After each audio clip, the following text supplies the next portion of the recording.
Welcome back. Welcome, everybody. Welcome to Critical Idiots, guys, where chaos reigns and heroes stumble their way to greatness. We're back. I'm ready for action. Dude, I'm ready. I've been ready. Oh boy. I mean, the thing about it, I think last episode, we definitely had a couple of O's. We're gonna see if we can right some wrongs here. As always, we are joined by our faithful rogue, Eleanor, our brave and fearless leader, self-appointed, by the way, hero of all, dragon slayer, gnome slayer, orc slayer, wizard slayer, slayer of all, Don't we have a gnome in the party? carnivore, everything. Arthur Blackrest, Carnivore. paladin, Yeah. Our infamous wizard, Me? Unville. There he is. No, I'm not. I'm not an orc slayer. I just do my thing, man. I'm basically a turret. The legendary bedwetter of all. That might not be wrong. That might not be wrong. And last but not least, guys, the expeditious retreat master himself, Captain Getaway, Yeah, Lion Shard. it's me. He built a robot shield. That's so he could get away fast. Sigil. Oh yeah, R.I.P. Sigil. Oh shit. Yep. And praise be up high. If you are not a follower of the Church of Aaron, please, by all means, give praise unto thee. You notice up top, we have our DM overlooking us. Give a round of applause for Aaron, guys. Yay. There We need he an is. applause button. That's it. Snaps all around. We need a sound deck. Yeah. No, don't get Unville started on this sound deck. You know me. All I do is play with my sound deck.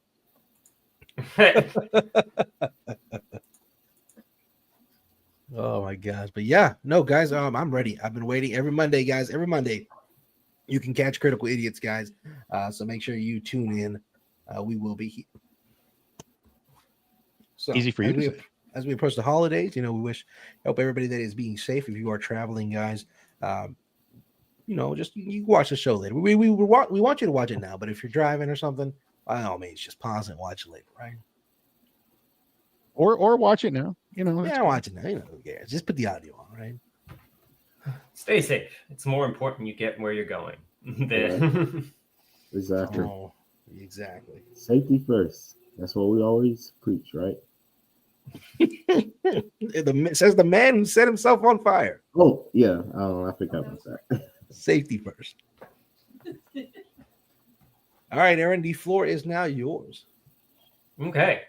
Pardon me for stepping on ceremony, for turning the floor over immediately, as nobody has any inspiration points after our last session. So anybody who would like to give the recap. We'll do it.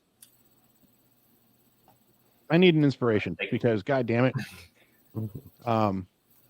So how do we do this? Let's see. When last we left our heroes.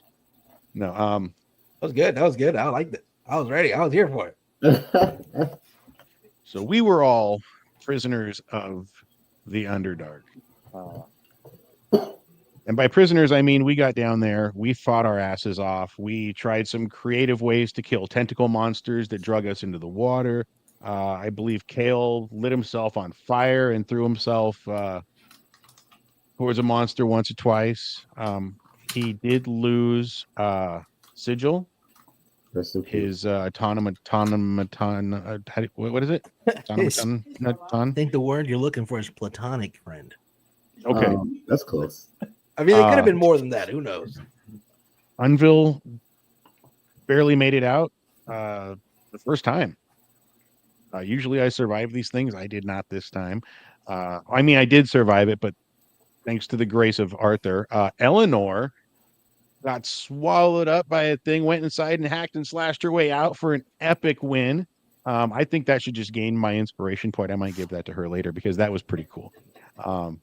And seeing that we were in trouble on our last fight, we decided to make an expeditious retreat. So we made our way back through the halls, up through the stairs, and we are going to go back in the town to rest, resupply, and re-strategize. And that is where we find ourselves today. Was that about as accurate as it gets, Aaron? Did I miss anything? You didn't. There is one thing you're missing. Two things actually you're missing at the end there. The guards. We leveled? Oh, the guard. That's right. The guards Yeah. were dead. The guards at the entryway were. I forgot about that. Were murdered. At least so they seem. And what's the other thing I forgot?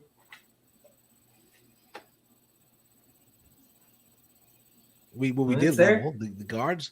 The guards were dead, and let's see. If my memory serves me correct, which it doesn't, I forgot the rest. Which it's okay. By virtue of being a player character, object permanent. All the notes I first took things for to the go. last. Anybody else remember anything else interesting that happened? The Elderman is probably dead. Like a town meeting. Oh no, the guy, the whatever it is we were chasing got out. Right. It's That's running right. amok amongst the villagers, That's wearing right. their skin as like some sort of mask, and just walking around parading. Wait, what? I don't remember the skin mask thing. Exactly. The only way you can Eleanor, tell we apart- can't hear you. Oh. Nope. Nope. No. What? Sorry. Oh, Can you hear me now? oh, It's crackly. You're trying to come in. Oh, Yep. what? Ooh. Is it still bad? Oh yeah, you definitely sound robotic. You might need to Yeah. mute that, unplug that, You know what, my and plug it back in, please. Thank you. My StreamYard is kind of laggy right now. Mhm. Should I leave it to that? The StreamYard itself is laggy. Like up here, StreamYard. Yeah, you can try.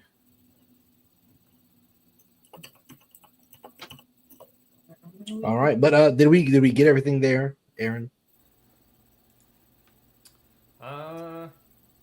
Not sure. I heard about the having some audio issues on my end. I think I heard but- about the about talking about like the thing you were chasing had escaped and the two guards were dead. I didn't hear what else from the. Not sure if it was from the mic issues or not. I think that was about it. Yeah, I think that was it. That was all we pretty much Oh. discussed. Then yeah, you're still missing something there. Goodness gracious, what is it? I mean, Unville and Kael were unconscious when we got them out. We did level up. Let's see. I believe the town was somewhat destroyed a little bit, maybe. No, it wasn't that. There was no shopkeeper. Shopkeeper's dead, right? No, it wasn't that either. Kel is losing his mind. That's We close. leveled up. Well, we said that. I'm trying to adjust my mic. You sound great. Don't. You sound good. I sound better? Okay. Yep. Okay. I give. I'm Yeah. Uncle. What is it? Okay. I will Do I get a half an Yeah. inspiration? Yeah. and deal myself that inspiration card. So, in addition to the two guards being dead with like their like faces caved in and whatnot, that's when Joan, the bartender of the bar that you all of the Thirsty Rat that you all blew up, saw you guys and was like, "Oh my goodness, you guys came back." And told you all how, like, apparently through her comments, you were able to piece together that what you went in there had apparently gotten out past you all and had gone on to not go on like a total killing spree or whatever, but they killed like a couple of people and disappeared, including Bertio, the Elderman of Verdun. And that on the morrow they were going to have like a town meeting to discuss things, That's right. We're going to the town meeting. Why didn't I write any of this I down? was trying to say that, but Gratitude no in one's gonna hear me. Oakville. Huh? Town meeting where I was Gratitude. going to proclaim myself mayor of the village. So, but you all were like, all right, cool, and then you all went to the stables because they mentioned Joan had mentioned that they had like a couple of extra beds and that sort of thing set up. And that's where you all stayed at. Okay. All right. All right. Well, that's where we left off, and I guess we didn't get that inspiration point. Good one, though, Envil. You should have did the voice. Probably would have helped out. Probably would have helped. I don't know why I didn't write because I was so into because we almost lost. We are almost Yeah. all dead. Then I don't think I Oh, was so yeah. into. I didn't write it down. I always write it down. Shame on Next you, time. Why I made the Jackie. joke. That's why I made the joke. It's like it's okay as part of being player characters. Object permanence is one of the first things to go. Yes, right. This is true. All right. Well, let's just go ahead and dive into this thing. With that, knowing that our DM has an inspiration card to use. Please use it on conversations in town and not in combat. Yeah. Yes.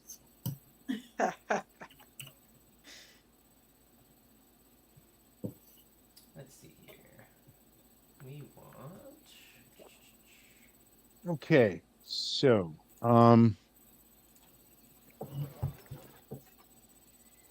once we come out of that cave and into the sunlight and we talk to her, we get our rest.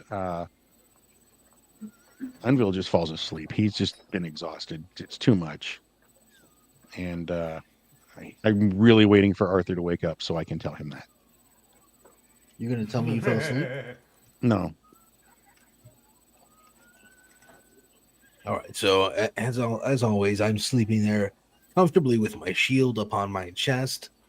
I'm listening. As I start to wake up, I hear the sounds of the horses and the people moving around and about. I'm gonna look over. I'm gonna open my eyes and look over to see who's beside me. It's Unville staring at me, waiting for me to wake up. But Good morning. Are you sleeping? I'm not anymore. What's wrong Arthur, with you? I've had a terrible night. I Did you wet the bed again? not yet. I've never ever gone through what we went through before, and I don't think I can do it anymore, man. This is hard. This is like super hard, man. Like I didn't sign up for this. No, I know, Dutron. Look, listen to me. If you've never listened to me before, listen to me now. When I tell you that this, my friend, is but only the beginning of our heroic tale. You can't quit now. If heroes quit many times before, then we would never be where we are now. Do you understand what I'm saying, Unville? What I'm No. saying to you is that you will continue Eleanor forward. got eaten. She's fine. Look at her. She's over there asleep. I close my eyes I'm and gonna I look see over. her getting Eleanor's eaten. not gonna be there. I don't know where she's at. She's just crawling on the roof somewhere, hunting a cat. Look, I understand you are afraid, but do not let this be the reason that you do not continue living your life. You set out on a mission, is what you told me when you set out, when you left the school. You told me that you were going to be a great wizard. Well, I had no greatness choice. Greatness does not come without a price, Unville. I don't want to get eaten like Eleanor. I You don't. will not. Trust me, for as long as I hold this sword and this shield, you will not be eaten. You have my word. It's a night. I'm hungry. Let's go get some breakfast. There we go. I assume He you're shakes his head as he gets out of bed, hanging his head to go downstairs to eat. I'm gonna slap him on the back. I'm assuming you're paying. Ow. No. Where's the other one? Kael. I am currently outside of the. Where are we? I know where In the the rest. stable. You all were Okay. put up in the stables. Oh, I'm that's currently right. outside in the back of the stable with a flower in my hand, looking up in the sky, wiping tears away from my eyes. just thinking to myself, never again, never again. As I walk out, I'm gonna put my hand on Kael's shoulder and be like, "Are you holding me up?" I'm just, I'm over it. It's time. You know what? Forget about it. I'm going to build a even bigger and better golem. All right. That's what I like to hear. I How won't are you give going to up. do that? Just watch me. I mean, That's what I like to hear, my boy. you don't have the if I can give resources you for that. one piece of advice to help you along your way. One piece, Cal. Listen to me close. We're about to go get something to eat, but before we go, I want you to listen to one thing. Hmm.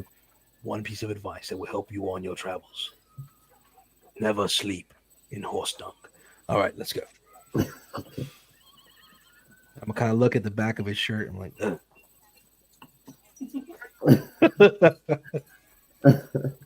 As we walk to the inn, I kind of whisper to Kael, do you have the resources for another robot? I'm sorry, we can't see robot. Iron Man, Oh yes. Metal Man. After every rest, it's just a skill that I have to create a new golem every Does it day. cost you anything? It does not. Oh, good to know. I walk up next to Arthur and we just keep walking.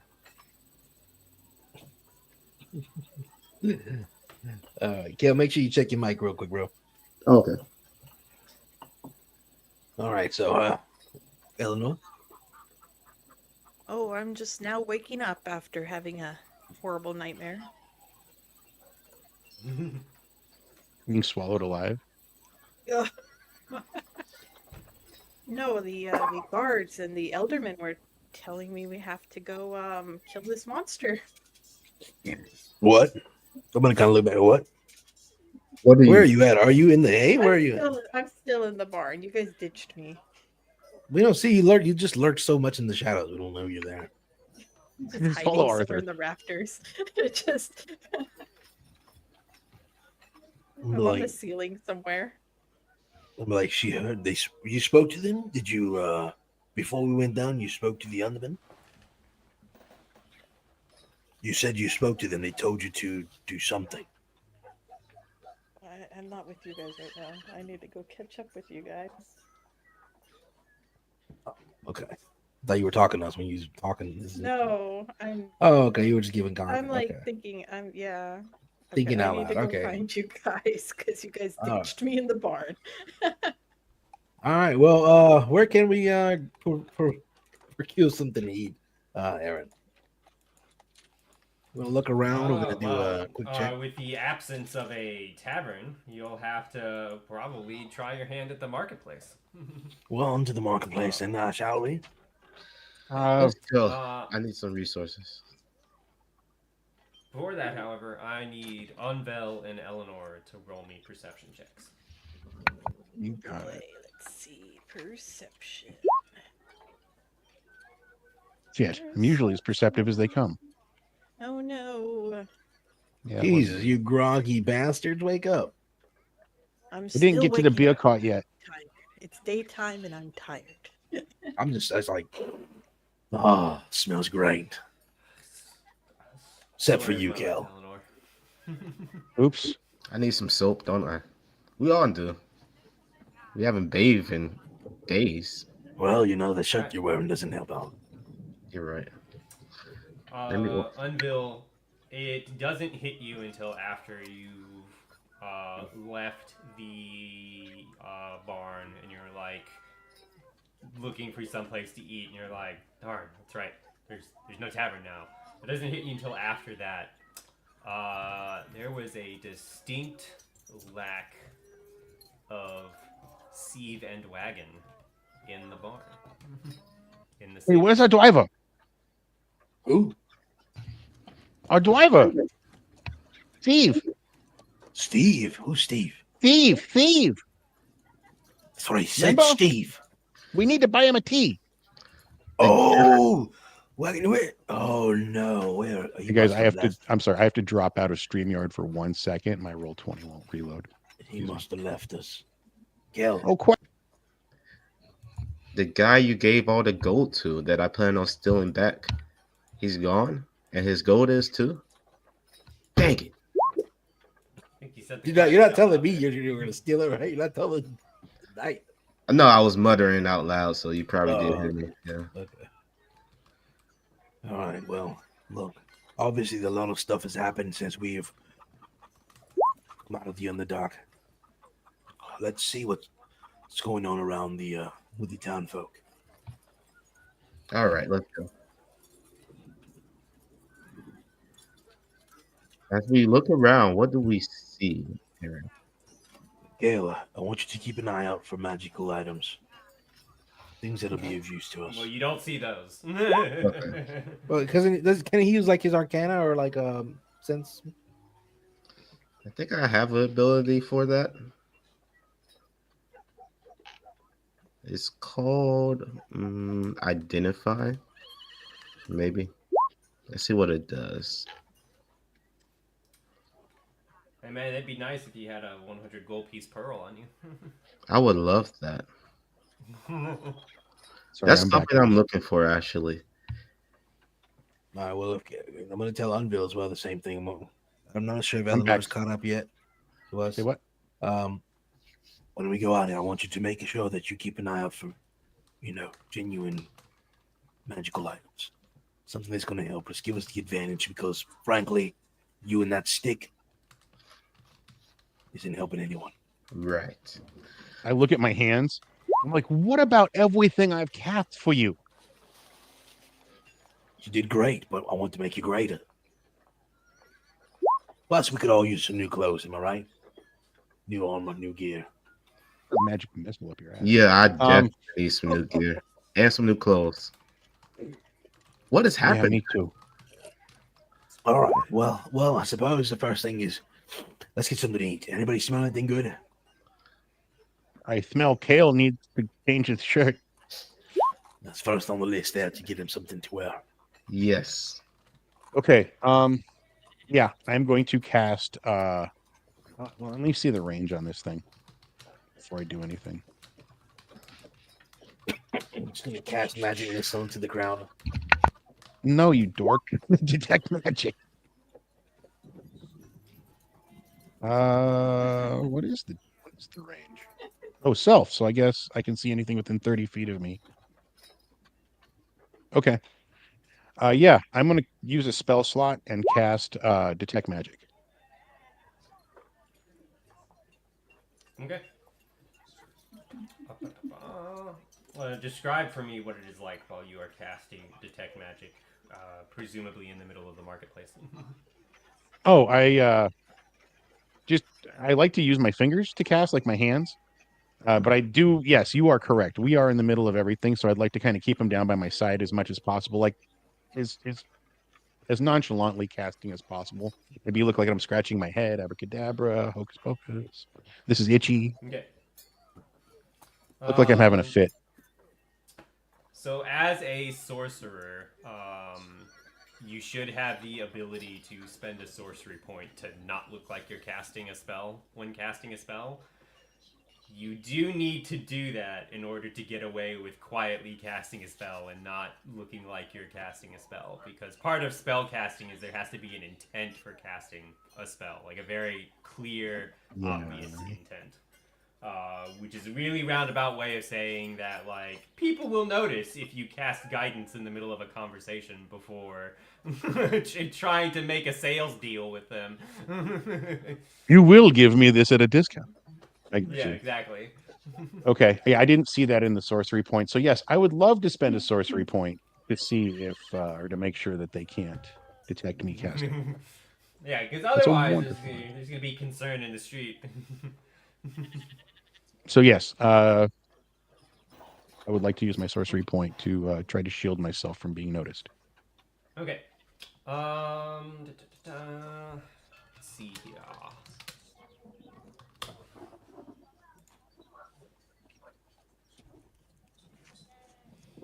Okay. You can sense that there is just a faint aura of evocation magic just everywhere in the radius of your detect magic.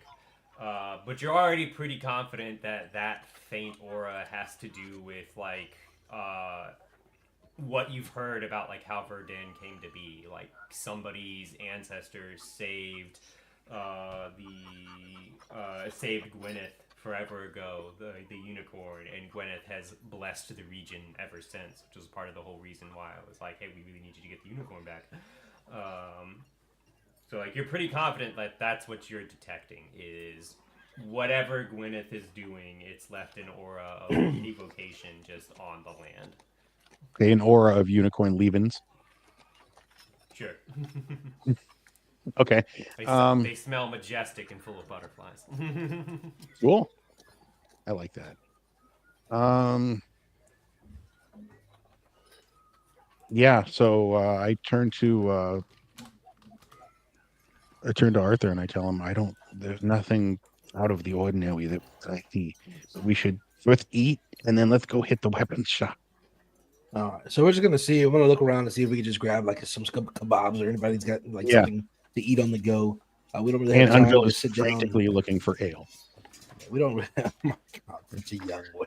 I'm currently buying a new shirt. The only size they have for me is a kid's shirt, so that's a bit embarrassing. There is some like dwarves and halflings and such in town. It is very clearly marked kid and / or half person sized. It's not just half person size. The merchant lied to me. Dang it. The merchant lied to me. That's great. Goodness. This one has a picture of an owlbear on the front. Come on! Like Joan Joan was a prominent member of the community who oversaw the one tavern in town. It's not like they're not gonna cater to the small folk here in Verdun. All right. As for getting quick on the go meals, you can find stuff for like kebabs and stuff like that for 2 silver pieces. All right. Yes, please. I want to take like 3 of them. Bill, you mind buying a few for me? We can buy breakfast for everybody. Does anybody want some ale? Not at this time. Not yet. We have to stay sharp for the meeting. I asked the lady, is there any chance I can get these to go? Do you have like a container? I mean, the hold kebabs your are hands on, out. Oh no, what's that?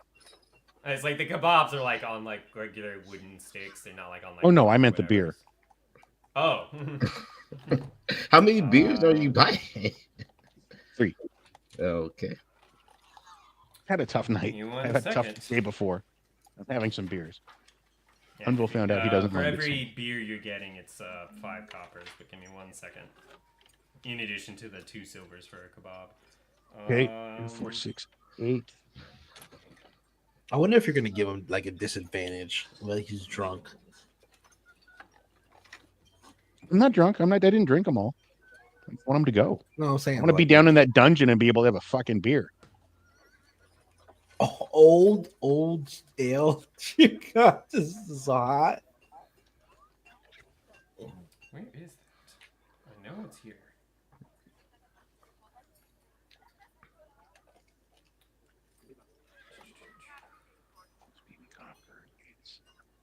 Here we are. Yes. Jeepers Creepers. Jeepers Creepers. Until I've not bought a flask or a tankard for one of my characters. I was gonna say, is that the name of the ale? Jeepers Creepers? No. Alright. It's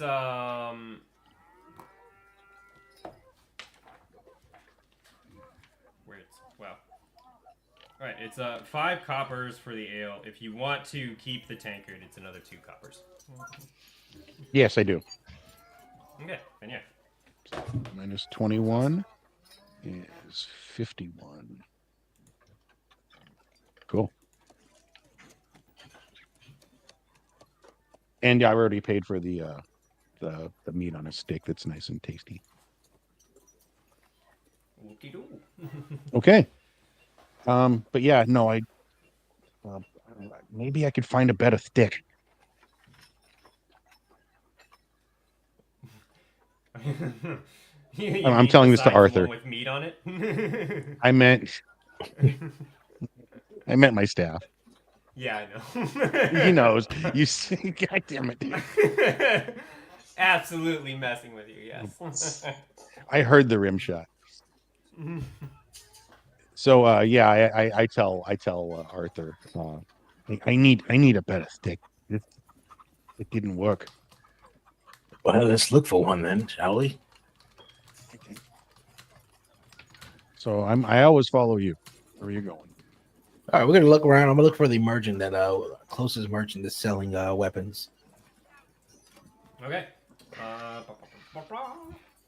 So, there is a section of the market where it's a few different stalls, like off to one side, and then you can hear like the clanging of anvils and such, like behind those stalls. And they're not like laden with weapons and whatever. Verdun is a decent sized town, but it's not like a fortress city or anything like that. But yeah, there's a few weapons, and you all did look for like weapons and gear before going down below into what would eventually be your first trip to the underplane. And you remember that like there wasn't really that many weapons here. There was only like just like the front stall of like the smithy where there was more like hose and utensils and things like that, not like actual weapons. But you're here now, and it's like you could see like a couple of like tents and stalls and such in front of like the smithies and such are like they're all one shop that has like a bunch of weapons arrayed out. And it's like you can see that there's been a tonal shift in this side of the market because it's like people are worried about their security now because in the 3 days that passed, like 2 guards and the town elderman were killed. So, like, somebody somewhere is like, people want to look after their safety, like the founding fathers intended. So I'm gonna sell some extra weapons on the side.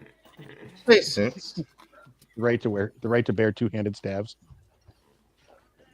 All right, Okay. I know that a lot of us had I know Eleanor and some other people picked up some stuff that they can sell.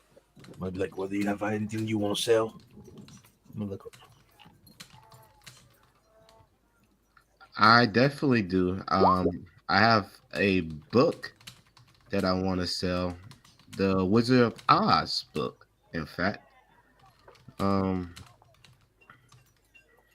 so I'm going to look around the market to see if there's any buyers. I'm also looking for a gem as well, if I can find anything like that here. Right. You absolutely find that there are some, like there's a section, there's a stall section somewhere where it's like, yeah, there's jewelers. They don't have like 50 pearls on sand or whatever, but they do have pearls and other like precious gemstones and things of that nature that you might use for spell components. What was the other thing you were looking for? I'm looking to sell a book. It's called The Wizard of Oz that we got from the library. That I'm thinking we should still go down. Maybe start an expedition to get uncover all the artifacts down there. Maybe at a later date. Who knows?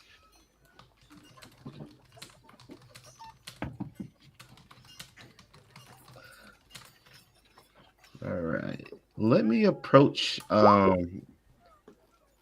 jeweler to see if I can buy any type of jewels or crystals. Okay.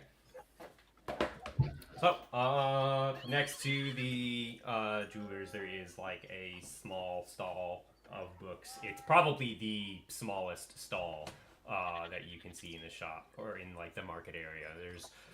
There's enough that there's like a few books here and there. Basically, you can imagine like if you had like a single bookshelf that was like the size of a door, not like a whole wall, just the size of a single door. Mm. That's like how many books are in this stall. Like it's not a library; it's just a handful of books. You know as an artificer, Unville would also know this as well, that like part of that reason is like books are expensive, Right. because they're made by hand in this day and age. There isn't an actual printing press, or if there is printing presses, it's like they're not widespread yet. So you know that like books are expensive. You could get value for them, but not everybody has the money to buy books, because buying a book, just a standard book, not even like a specific book or a collector's edition book or anything like that. Buying a book is like a month's worth of pay for like a mercenary, not a farmhand, a mercenary. So like actual skilled work. Wow. Okay. But yeah, bookstall, jewelers, they're next to each other. They talk. In fact, both of the merchants are talking to each other right now. I interrupt the two merchants. In fact, let's talk to the bookstall. Let's talk to that person first. Hey, how you doing? I'm looking to sell a book.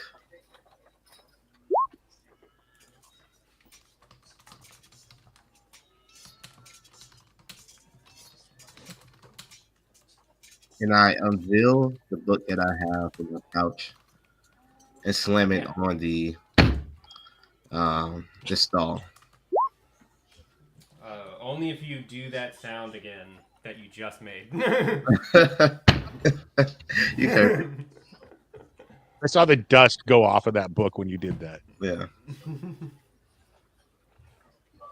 Okay. Look at it. You see another halfling who's like looking up at like this very spindly looking guy. There's like a partition between them. The spindly guy is over in the jeweler's stall, and he's got like everything about this guy is like, you are not a person. You are a bag of bones wrapped in skin, and like that's it. You have a goatee, and like that's all you see about like the guy behind the jeweler's stall. The person speaking to him is like this halfling. He's just a pumpkin in like very simple robes, like priest's robes. He's got like a simple a woolen belt on it and such, and like whatever meat the bag of bones jeweler had, clearly the pumpkin ate it.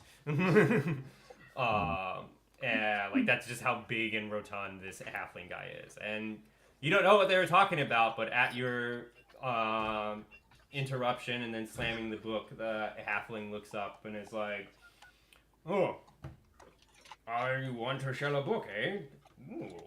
And he turns to look over, and the book's the only reason the book isn't as big as he is because he's a pumpkin. But yeah, he picks up the book and looks at it, and he's like, the Wizard of Odds, eh? O-D-D-E-S for listeners in our stream. The Wizard of Odds, eh? And he reads the title, and it's like basically about like how to win at gambling and so on and so forth. And he's like, do you do anything to embellish the finding of this book? Or, I most definitely like, do. Do you have any sales pitch you want to give when you're trying to sell this book? Yes, there's nothing like this book here in this village, this small town village. Look at it. Look how beautiful the cover is. Look at the leather it was created with. Pristine pages, pristine paper, imported from the eastern hemisphere of the world. Please look through it, but don't cause too much, trouble. Don't cause too much damage in the I'm gonna need you to roll a flat d20, and then I need you to roll a deception check.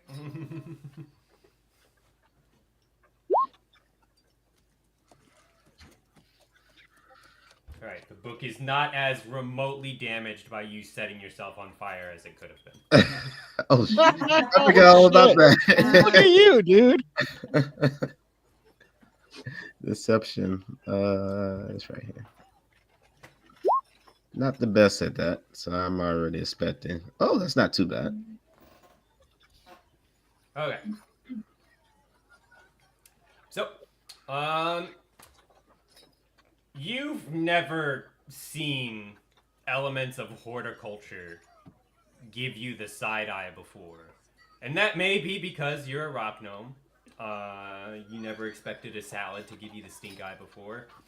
That's definitely what this pumpkin of a halfling is giving you right now. Not in a um, everything you say is false and you should be approached by the Inquisition kind of fashion. But he can tell, like, you're leading him on. But he doesn't call you out on it. You just can tell that he's like, sure. Oh, okay, okay. And that's basically the extent of what he says. And then he looks at you and he's like, "So, how much are you looking to get for this? Or how much are you looking to get for this book?" I don't As know. a baseline for what you are asking for, remember that this guy wants to make a profit as a merchant. A baseline book in the player's hand is listed for 25 gold pieces. Let's say 30 gold pieces. Right. Roll persuasion. Come on. Oh,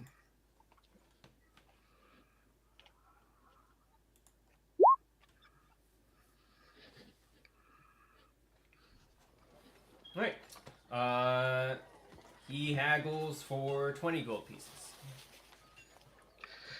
I would definitely take that.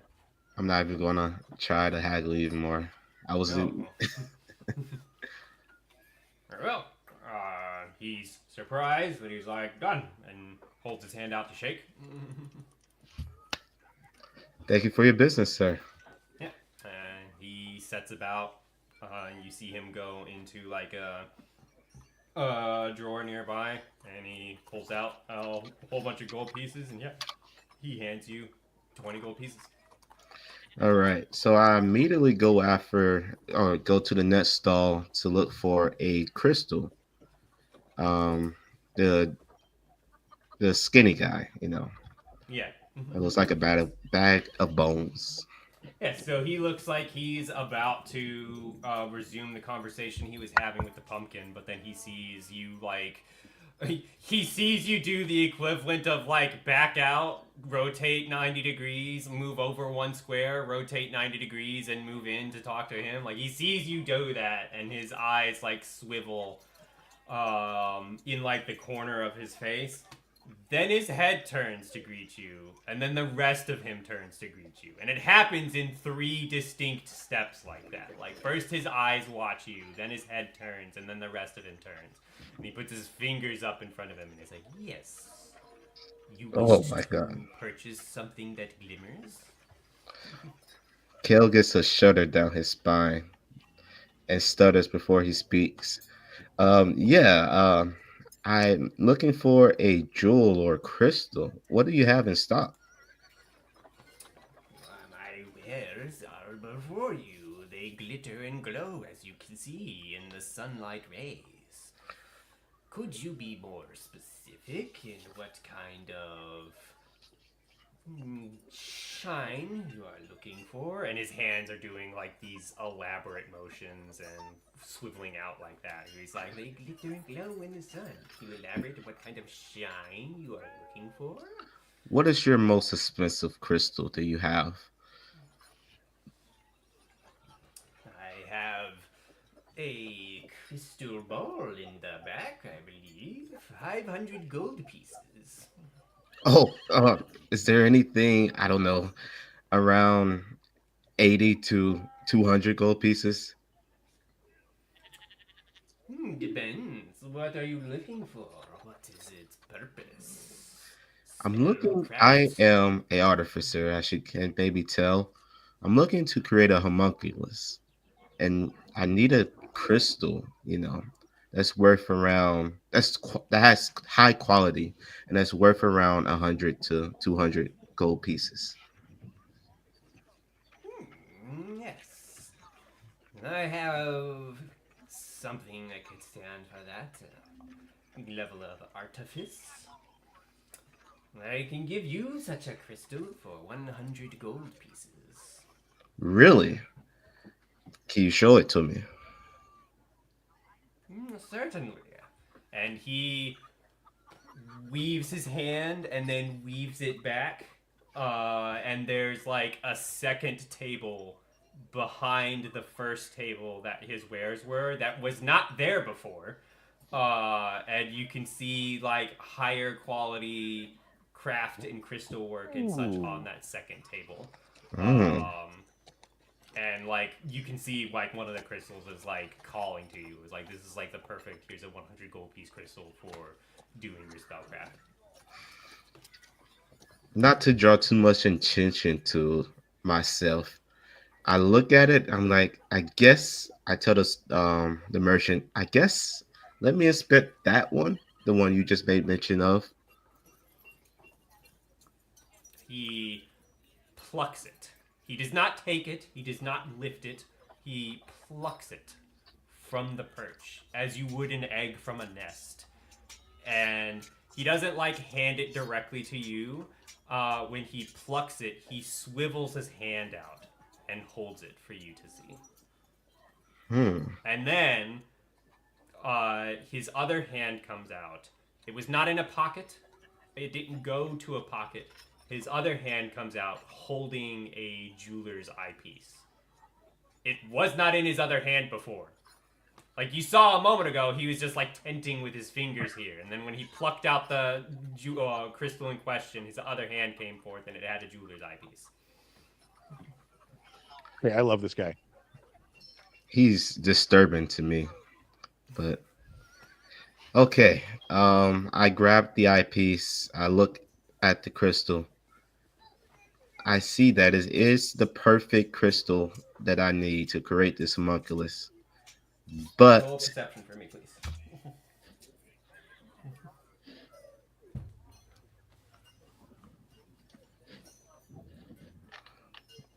okay. Come on. Been hitting big all this time. Okay. Not too bad. Yep. Yeah, you can see that it is a. I will not say exquisite quality because that's getting into like this thing is worth thousands of gold pieces and should be in a museum or whatever. But it is Yeah. a high quality cut crystal that would suit your purposes for like a 100 to 200 gold piece value crystal for making an artificial life form. Okay. Belongs in a museum. Hmm. You said it was worth 100 gold pieces, right? Yes. Well, you have a deal. I pull out my pouch and just start counting out the gold pieces to give him. He, holding the jewel, he gestures you off to like a side. There's like a basically like where like the front counter would be, where like any like if he had a register box or whatever, it's like that kind of like side space. He gestures you over to that space. And as both of you walk away from like the double set of tables, that second table just disappears. It didn't go anywhere. It's just not there anymore. And he, uh, holding the crystal in question, he gestures on in front of like the open space or whatever for you to start laying out the coins. And All he right. just waits for you to count out 100 gold pieces, before he swivels his hand again.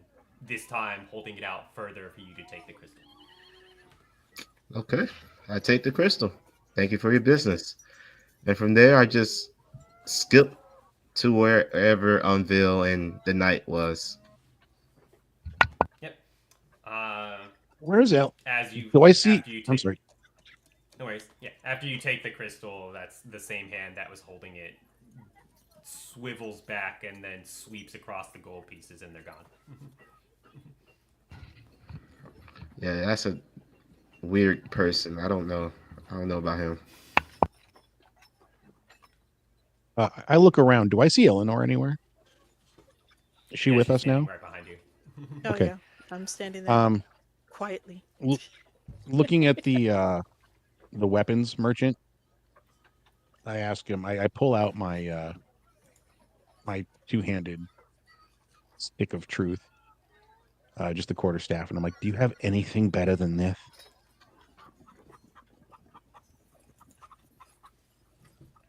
All right.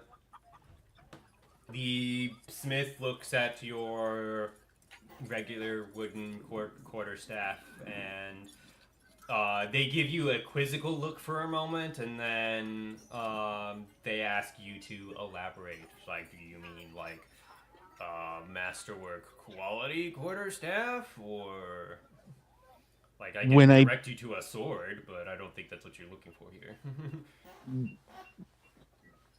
I don't know how to say this, but when I beat things with it, it doesn't do very. It's not very heavy. It doesn't hurt them too much, and maybe is there something that you have that could make me better at my magics? Just make me a better sorcerer? Like, is there something that could help me?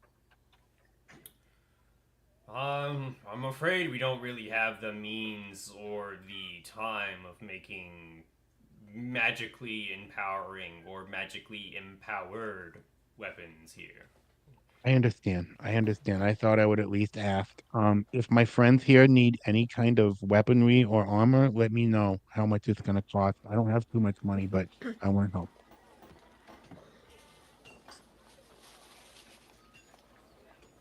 I step back and let Arthur and Eleanor decide what they want. Small shop we have here in the sea. I can't Can't hear hear you, you, sir. Arthur. Just gonna look around. I'm like, these are smaller than these shops we have back home, and not much to choose from. Eh? Let's see. I'm assuming these guys have heavy armor on hand, like the regular basics stall shop kind of stuff, or Yeah. okay. Anything you can find in the tables that I posted, that you I got you. reposted for the group's convenience elsewhere, with the exception of firearms. This town does not have those. Can I ask how much is one platinum? One platinum is 10 gold pieces. Okay. Let's see.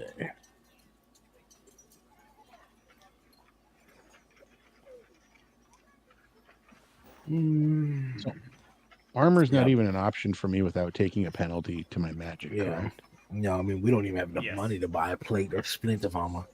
No, we don't. Uh, No, we don't. Someone does for sure, but I'm not gonna call no name. he doesn't You didn't either. see nothing. I didn't. No, but even wait, like a plate of armor is 1,500 gold. Yeah, that's not gonna happen.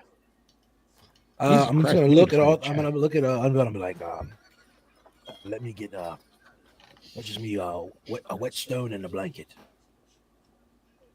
Okay, can you get him a wet blanket? No, a wet stone and a blanket, two separate Oh, items. I'm sorry. Yeah, a wet stone and a blanket for my friend. Do you have any robes that are a little heavier or more durable than what I'm wearing? Something with a higher AC, perhaps? uh, hmm. Robes with a higher AC. You know what? Give me a second. I know it sucks, but my mage armor sucks right now.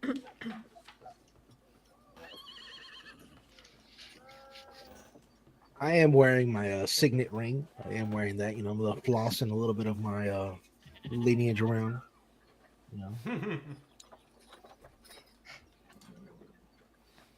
Okay. So, at the weapon stalls and such, you can definitely find whetstones. They're just a copper piece. Like, there's like a box of whetstones. So it's like, it's literally like, here's a box of whetstones. Take a whetstone, leave a copper. Or don't. It's a copper. But as for asking about like heavier robes, the guy just shakes his head. You might try like the weavers, the fabric workers, the tailors and such. They're down at the other end of the street. But if you're looking for like protective like robes and such, I don't think you're gonna find anything of that nature. Okay. Out of character, the lowest grade padded armor is where you get that like first +1 to AC from. So I figured. Yeah, hey, you got to ask, right? Can't kill a guy for trying. yeah. Let me Oh, have we wait, asked this Hoffa, gentleman? get healing potions. Oh yes. I'm gonna kind of pull up and I'm like, would you have any potions of the healing variety? You can ask them in like general goods across the way. Very well. I'll take no more of your time. Before I go though, what have you heard of this town that we're in? Have you heard anything interesting? You mean besides the murder of our elderman and the meeting we're having later today to discuss what's going on? Yes. Who will take the place of the alderman? It's believed that's going to be one of the things that's going to be discussed. He leans in conspiratorially and is like, my expectation is that it's apparently going to be like quite the discussion between Gurn and Joan. Oh, Joan's gonna be out, maybe. I Unville see. gets all excited. You know he loves Joan. And if you had it your way, who would you choose to be the new alderman? He gives you a conspiratorial look. Like he squints his eyes, like the Fry meme, or he's trying to see if he should trust you with his money, basically.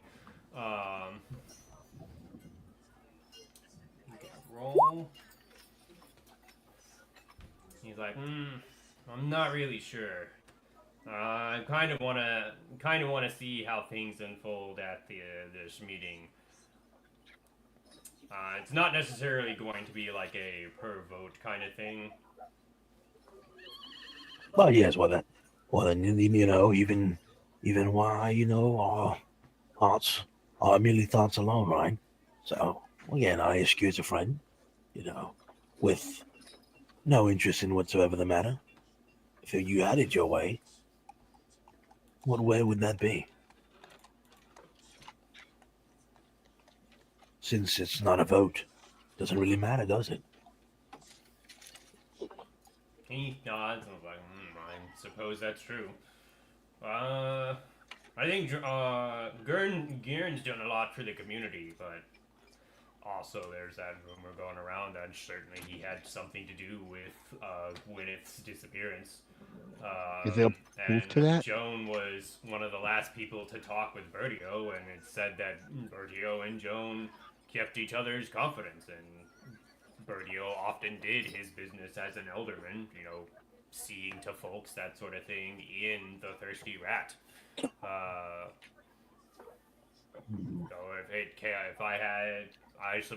if I had my way, I imagine Joan would be the more experienced option. Of course, Also, Joan. Joan hears everything in the tavern that we blew up. I mean, who knows better how to run a town? We should go to the meeting. I support need Joan. you to roll stealth for me real quick, Unville. No. That guy gets a very alarmed face, and he's like, "Excuse me, you said you blew up the tavern?" No, it happened. Yeah. Can we Let go me offer? explain. Let me explain what my little friend here is trying to say. What he meant to say was, he was there when it the explosion happened, and he barely managed to get away with his life. I grab one of my tankards of ale and I show him. I've had too many of these. Roll deception with disadvantage. Oh my. Very well. There we are. Oh, That's nice. Arthur knows how to tell a story. He knows how to lie. He gives you that conspiratorial, I don't know if I should trust anything you say, squinty fry meme look again. And you get the sense that he's like playing it in reverse, where he's putting the money back in his wallet, so to speak. But he's like, okay. But I would keep such talk like that to yourselves going forward. A lot of people like Joan in Verdun, and a lot of people already miss the Thirsty Rat. And that was before this loss of Bertio, because a lot of people also like Bertio. We're gonna start a Even civil if war that's in this not what town. you meant to say or what you meant to convey, I would not be so bold as to paint a target on my back by mentioning something like that. Ah, yes. Well, we do graciously appreciate your camaraderie and as well as the advice given. We shall make our way. Again, thank you for all of your patronage. I think I'm gonna buy some armor. What kind of armor would you like to buy? I'm looking for some studded leather armor. It'll be 45 gold pieces, please. 45. That's what it costs in the book. Yes. I see give that. the shopkeeper the 45 gold.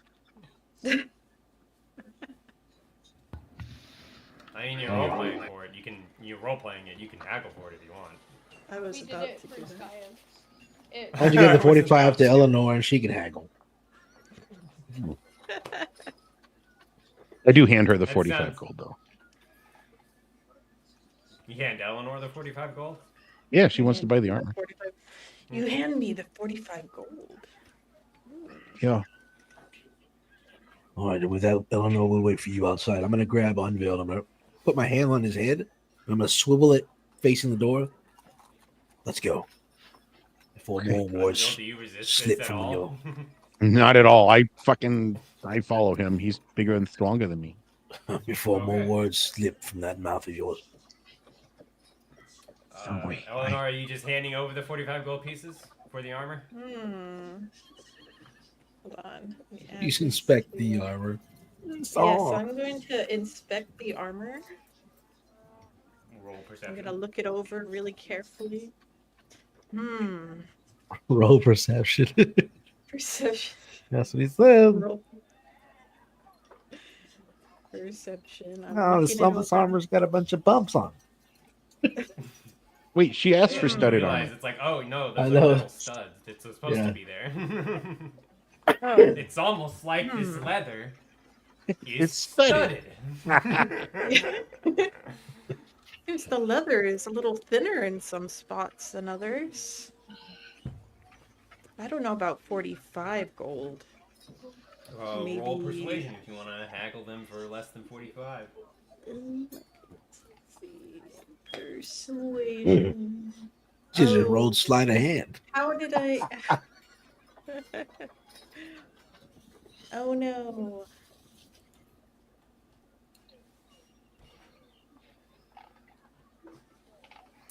Alright, the guy looks at you. A lot of that squinting eyeing going around in this marketplace today. He looks at you, and he's like, "Look, you want the studded shirt or not?"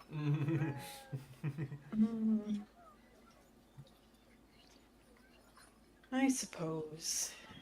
You seem like the only armor around here, so.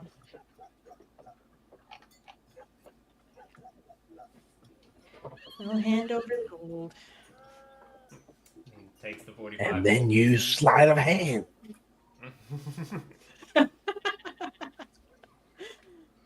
That would be wild to like you're like dropping 45 gold pieces in a person's hand, and then in that motion, just withhold a gold piece with sleight of hand. That'd be Yeah. wild.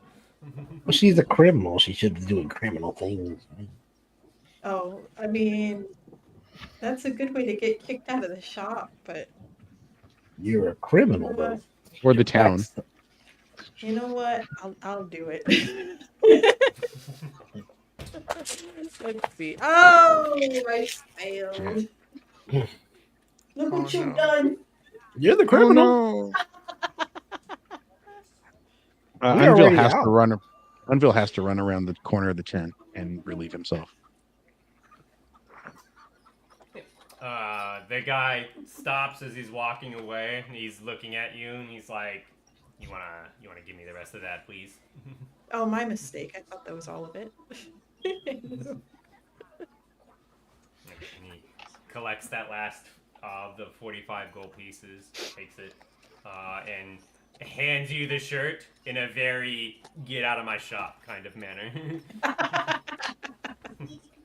Even though it's like just a stall on a street, he's like, "Get off of my section of the street. I don't want to see you for the rest of the day at all. Go." All right, so we're gonna head over to the apothecary, whatever the potion place is, Sure. and that's where we want to make our next one. I want to walk in or walk up to the stall, I guess. Yeah. We'll fast track this a little bit. It's 50 gold pieces for potions of healing, and that's what they have. All right, I'm gonna be like, I'm assuming there's a better price we could have for someone of my status. I'm gonna kind of like have my signet ring on my finger there. Yep, you're. I don't like to play the nobility card, but I know we are stretched.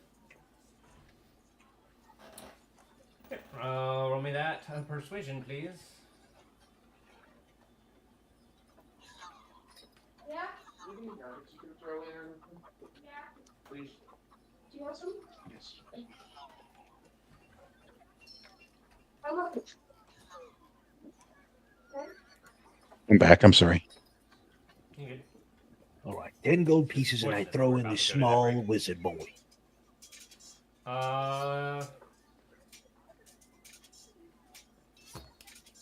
The apothecary isn't really certain about you, but they have heard how you did go down into and they haven't heard what you guys have done down there yet, but you did hear about how you went down into those tunnels, and then something crazy came out and killed 2 guards, and then killed Bertio and left town or whatever. So he's willing to sell it to you for 40 gold pieces per potion. All right, very well. Sounds good. Is this all they have? These are the only potions they have? Is this the heal potions here? Just basic potions of healing for the moment, yes. Okay. All right. Well, I'm gonna pat Underville on the back. I'm like, well, here you are, 40 gold. Buy what you can. I'm gonna walk outside. I'm gonna turn around, and just face the outside.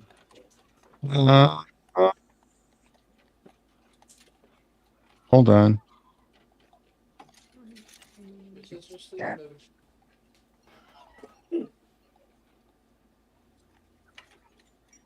Each plat is worth what? 10 gold? Yes. I hand him. How many do you have? How many do you have? How many potions do you have, sir? We'll say he has 5.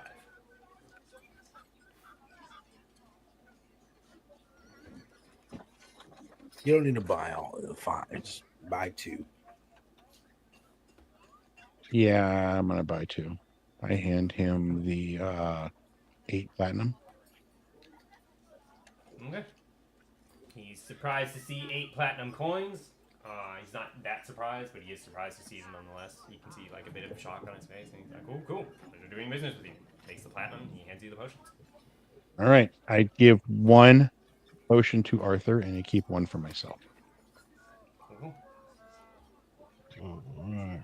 And these are minor healing potions? Or? And they're just regular potions of healing.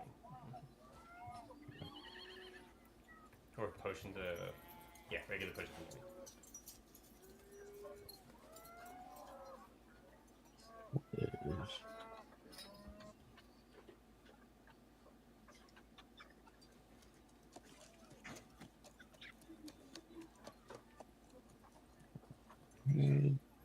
It's 2d4 plus 2 hit points.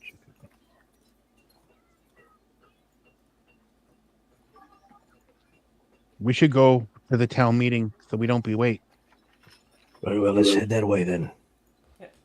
And you can see that there's like it's getting to like midday and such. So there's other people who are like packing up their stalls and heading to the town meeting. You can hear in the distance there's like a not an alarm bell but like a tolling bell, and it's being like anybody who's straggling whatever starts to really pack up and start heading. So you all head to the town meeting, and I think we will go on break for a little bit for there. Refill some waters, use restroom, that sort of thing. Unbill pops the lid on his tankard and Catch you all back in a moment. solid.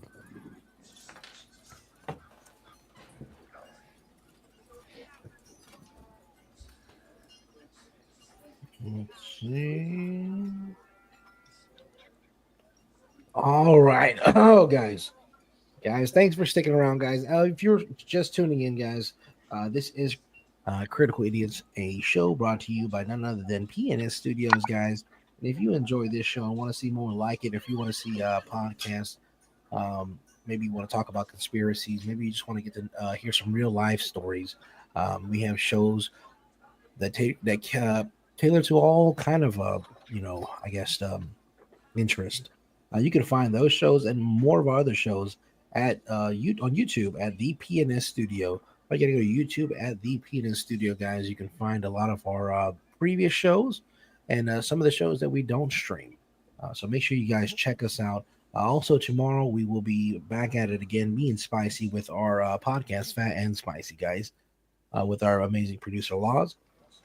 So if that's kind of your thing, we talk about everything from world news to financial news, crypto. We talk about the assassination attempts on or the murder of the CEOs. We talk about aliens, conspiracies all around the world.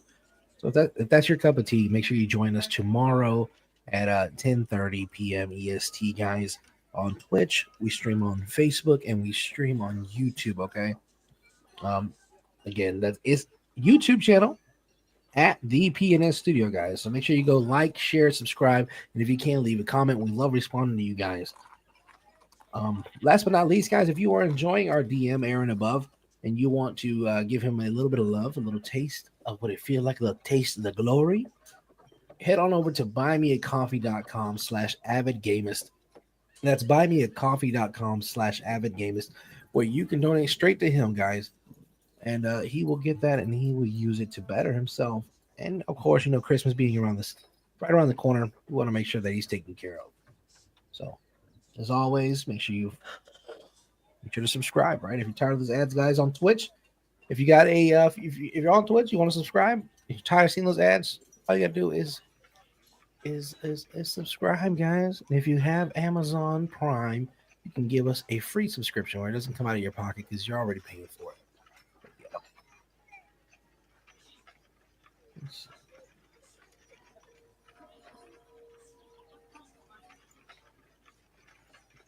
Kael, what's going on? You got anything to say? I definitely do. I am Talk about excited. I'm excited for the future. I really am. I'm looking forward to this new creation I'm about to, form. It's going to be game changing. I hear you. Tell me about the creation, dude. I know you're also working on a book. Maybe you want to tell the viewers about that book you got coming out. Yeah, I'm working on several books right now.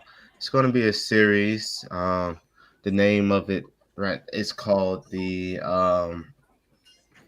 Rise of Perdition. Yes, pretty cool name. That's the name of the saga. But the first book that I'm creating, let me look for it. It's called The Crown of the Conqueror. And pretty much I'm getting inspiration for several different sources. You know, a little bit about me. I like anime. Um, so that's one of the sources. I'm also getting, inspiration from the Bible. So it's really going to be a huge just mash of all this inspiration that I gotten in my lifetime, and it's just gonna make a fantasy book out of it.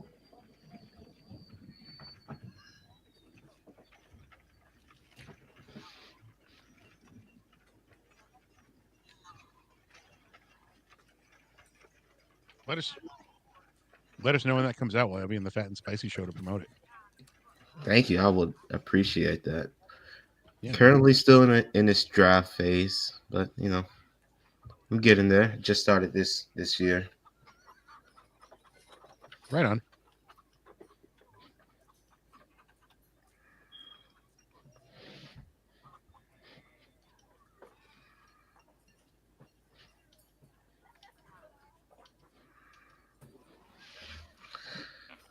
I'm sorry, it's called the Winds of Perdition saga, not the Rise of Perdition. Winds of Perdition.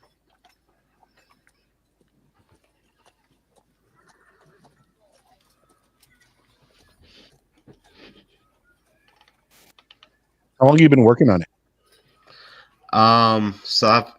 First I started on another book that I'm also working on. It's part of the same saga. It's called The Merchant Prince. But then I thought maybe I should do it in chronological order in which the world was just to create a more coherent timeline. So I'm making it to where I'm going to start from where this story first started, and then I'm going to get to the point where I originally had the idea. So the Merchant Prince takes place, maybe 1,000 or 2 years in the future, while the Crown of the Conquerors, back in this world's past. Okay, I dig it. I dig it. Oh no. I'm over carrying capacity. I need to sell some things. Didn't you have books on you that you were supposed to sell? I do need to sell those books. I said, I told you. I was like, you need to, if anybody needs to sell stuff. You this is the guys time. ditched me. Is anybody else see Eleanor's camera lagging? Oh. Is she lagging or not? I don't think so. Maybe a tiny bit, but it's not terrible. And her Okay. audio is great. So, It's probably. but if you'll excuse me, my dino nuggies are ready, so I'm gonna go grab those. Oh, nice. It's because you opened this up in the wrong web browser.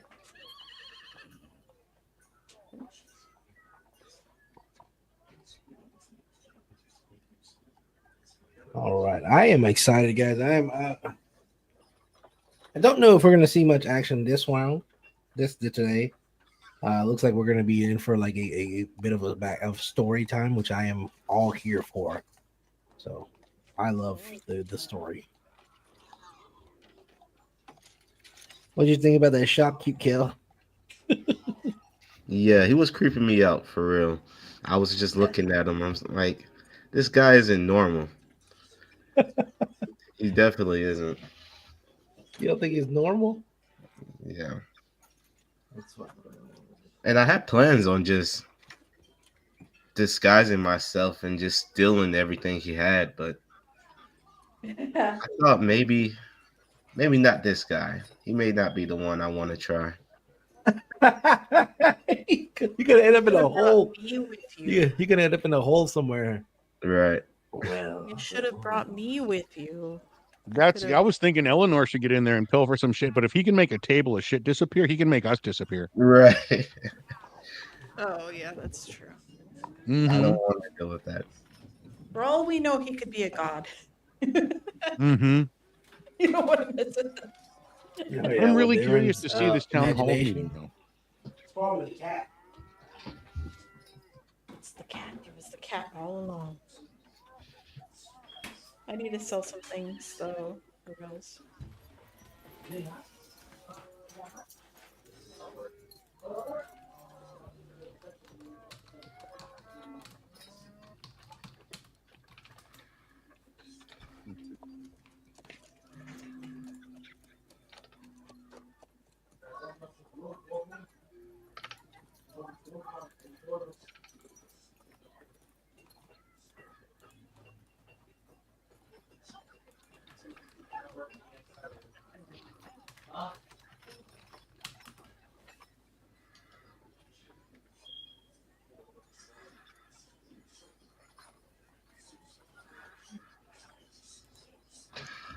How do you go about deleting like characters that you create?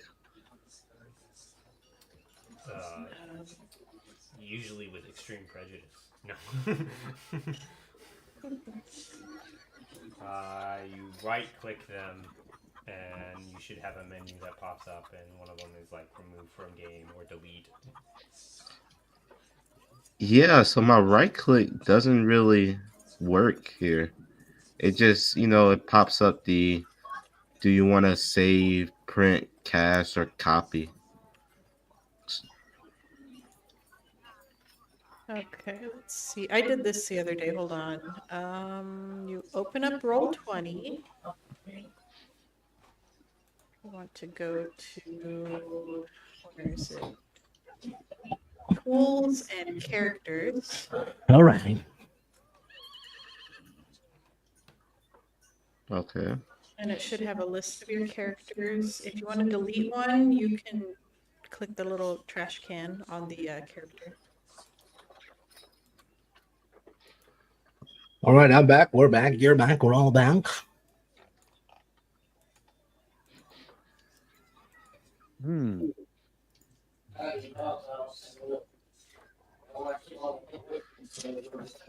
What?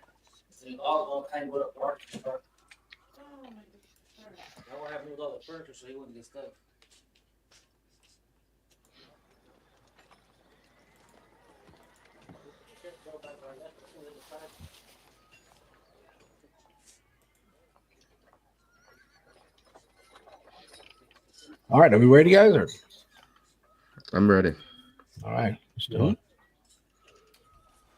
All right, so we're gonna make our way to the meeting. Kind of. Looks like Eleanor stepped away for a sec. I think Eleanor and Kael were in the middle of something Oh. in the background. Oh, Mm.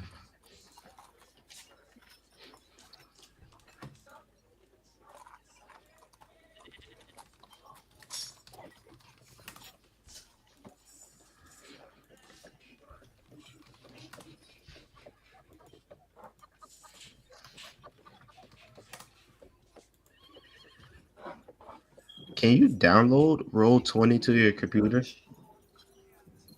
No, not as far as I'm aware. Okay.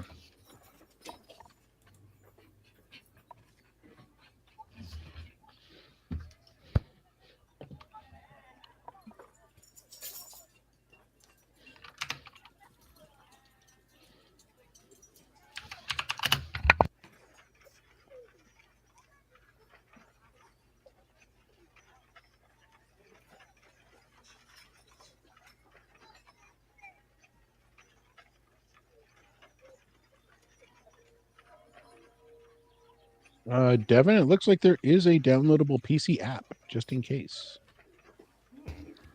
Interesting. Okay. Schmancy. They've thought of everything.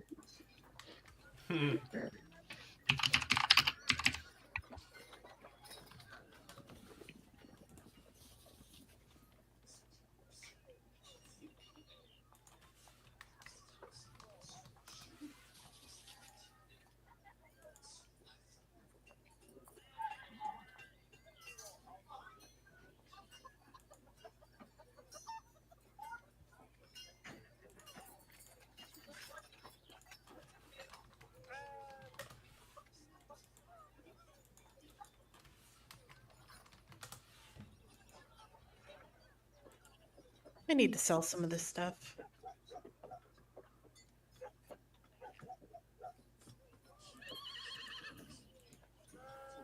All right, Eleanor wants to sell some stuff real quick. Sure. We're going to be waiting for the meeting. They're packing up the tents. Oh, wait. I need to sell this regular leather armor.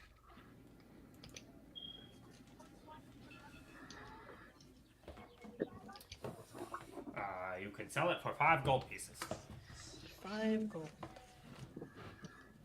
All right. I'm not in the mood to haggle right now.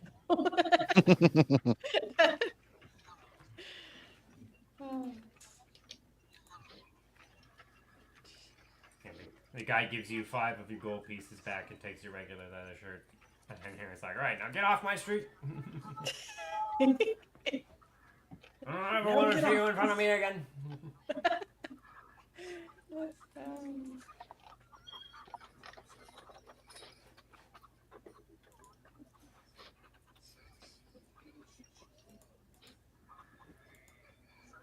see, how do I remove it?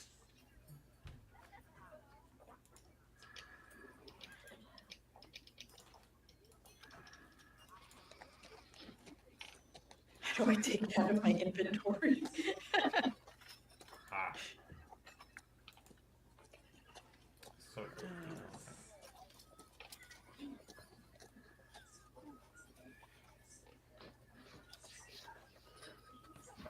Mm,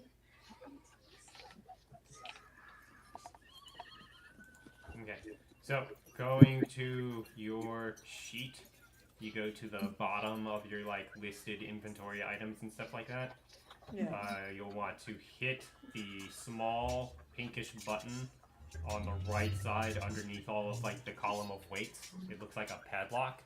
You want to hit that so it looks like it's unpadlocked, and Okay. everything in your inventory should be at like a white highlight over it with like a red button over Yeah. the weights of everything. And whatever you want to get rid of, you just hit that red button. Okay. I need to sell these books too.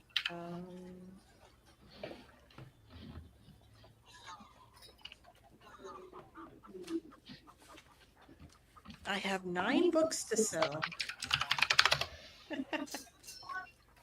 All right, let's get them going.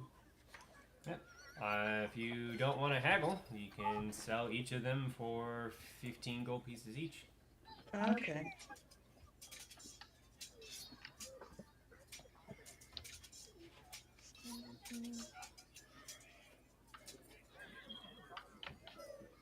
It's 135. Yeah, I know. Okay. Gold comes easy and the wands come cheap. I preferred making golems so he just don't sleep. And I can do this all day. Don't do it all day. Don't do it, please. Okay. Sorry. Those are some heavy books. All right, are you good? We're good? We're good. Okay. I'm not over capacity anymore. Beautiful. You love to see it.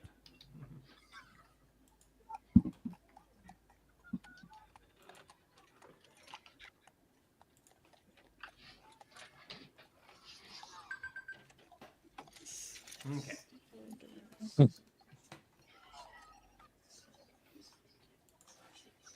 So, with that all being said and done, skipping forward a little bit. Let's see here. We want...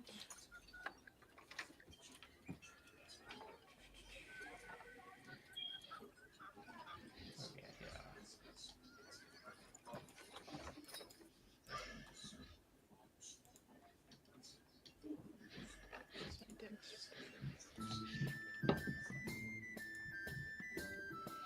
This is my jam.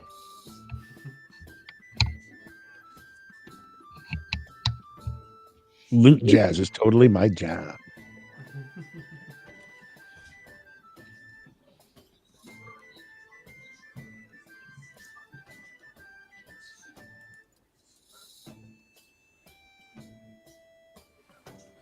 So, you can see people gathering in the town, in like the town meeting place. It's the place that you all met Garen at. It's like just a public gathering place or whatever, where people can like troubleshoot some problems. You can see that the place is probably 4 times as packed as it was when you all last went in here to talk to Garen. You could probably assume that part of it has to do with like, oh hey, yeah, we're having a town meeting here and such. But you can see several people here that you've not seen like wandering about the town or in the marketplace and such like that, but you recognize as people that you saw the other day at the Thirsty Rat before you all came here to talk to Gurn before you all set out to try and rescue Gwyneth. So you can kind of assume that, like, in the absence of the Thirsty Rat, a few people that would have hung out there have since migrated to here. And you can see a handful of some of the people that you've seen about town in various states over the past, like, basically week or 5 days or so and such. Like, you can see Gurn is here, and he's talking to, like, a couple of other people. They're all, like, broad-shouldered. There's some of the, like, workers here at this, like, town gilding hall or whatever. You can see Joan talking to, like, a couple of people who you recognize as, like, people who were once, like, other guests at the Thirsty Rat and such. You can see that spooky jeweler off to the side talking to his pumpkin bookbinding friend. I need everybody to roll me perception checks. As you all also notice that there is, like, a large window open on one side of this place. Like, the window was there before. It was like a borderline a bay window, but not quite a bay window. The window was there before, but it wasn't open before. And now that it's open, you can see that Gwyneth is actually standing outside that window, just looking in. Unville runs to her if he can. I mean, nobody stopped you. Runs to her and just starts patting her.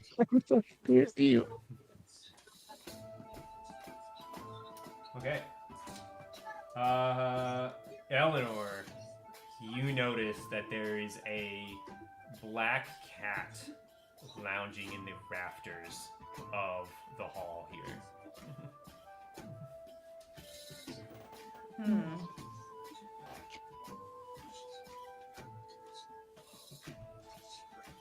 Anything unusual about this cat?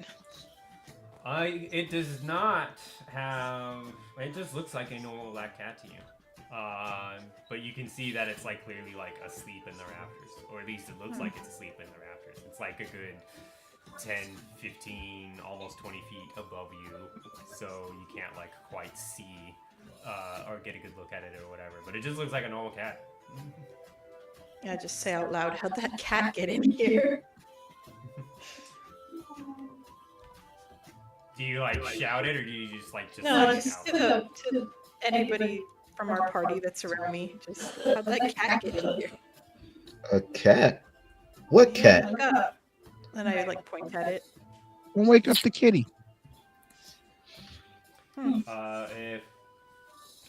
Since assuming Unveiled does not hear this because he's running over to. Oh, Gwyneth yeah, to that's right. see I'm how sorry. Gwyneth is. If Sir Arthur and Kael look up, they don't see a cat. And when you look back at that spot, you don't see a cat either. I could have sworn. It's odd. You always make up stuff. No, you're Look at my confusing me beard. with Arthur. Oh yeah. You tall people all seem the same to me in my eyes.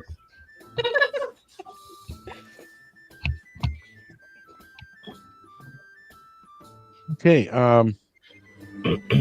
Finishing my greeting with Gwyneth, I go back to the party and try to find a seat somewhere and sit down to hear what's about ready to happen. Yeah, Gwyneth just acknowledges your greeting. They don't start talking to you like, "Yo, what's up?" No. I just was happy to see her. Yeah. I want to look into the crowd. I want to see if we can see our friend, our T, whatever. Yo, Steve. Hey, you don't see Steve. Okay. I really want to know. Is there anyone around that I can ask? Who, if like, I'm trying to look around. I want to know more about who was murdered. Who was actually killed that day? Yeah, just see who all was killed. In like Yeah, the 2 like days I want to that know. you Basically, I wanna- want to know if Steve was killed. Was Steve killed? That's what I'm trying to. Say that again. My audio. cut Was out for a was second. Steve killed? Like, was he killed? Gotcha. So yeah, people are. There's probably at least one person who is like, "What? Were you under a rock?" When you ask, it's like, "Who all was killed?" Well, actually, we not Yes. were on the realizing many that rocks. you absolutely were. We were deep under the rocks. Yeah. But yeah, there's probably at least one person who says something like that. But yeah, they're able to tell you that like a couple guards folk and Berdio was killed. But like those are the only 3 people that were killed. Whenever like whoever it was that went about doing this kill people, it's like the couple of guards people were killed who were guarding the entrance, and then Berdio was killed, and then that was it. He must have left us. Very well. All right, we're gonna. Well then, everyone, sit back and listen. Cool. Unville, you want to roll me an intelligence check or an intelligence?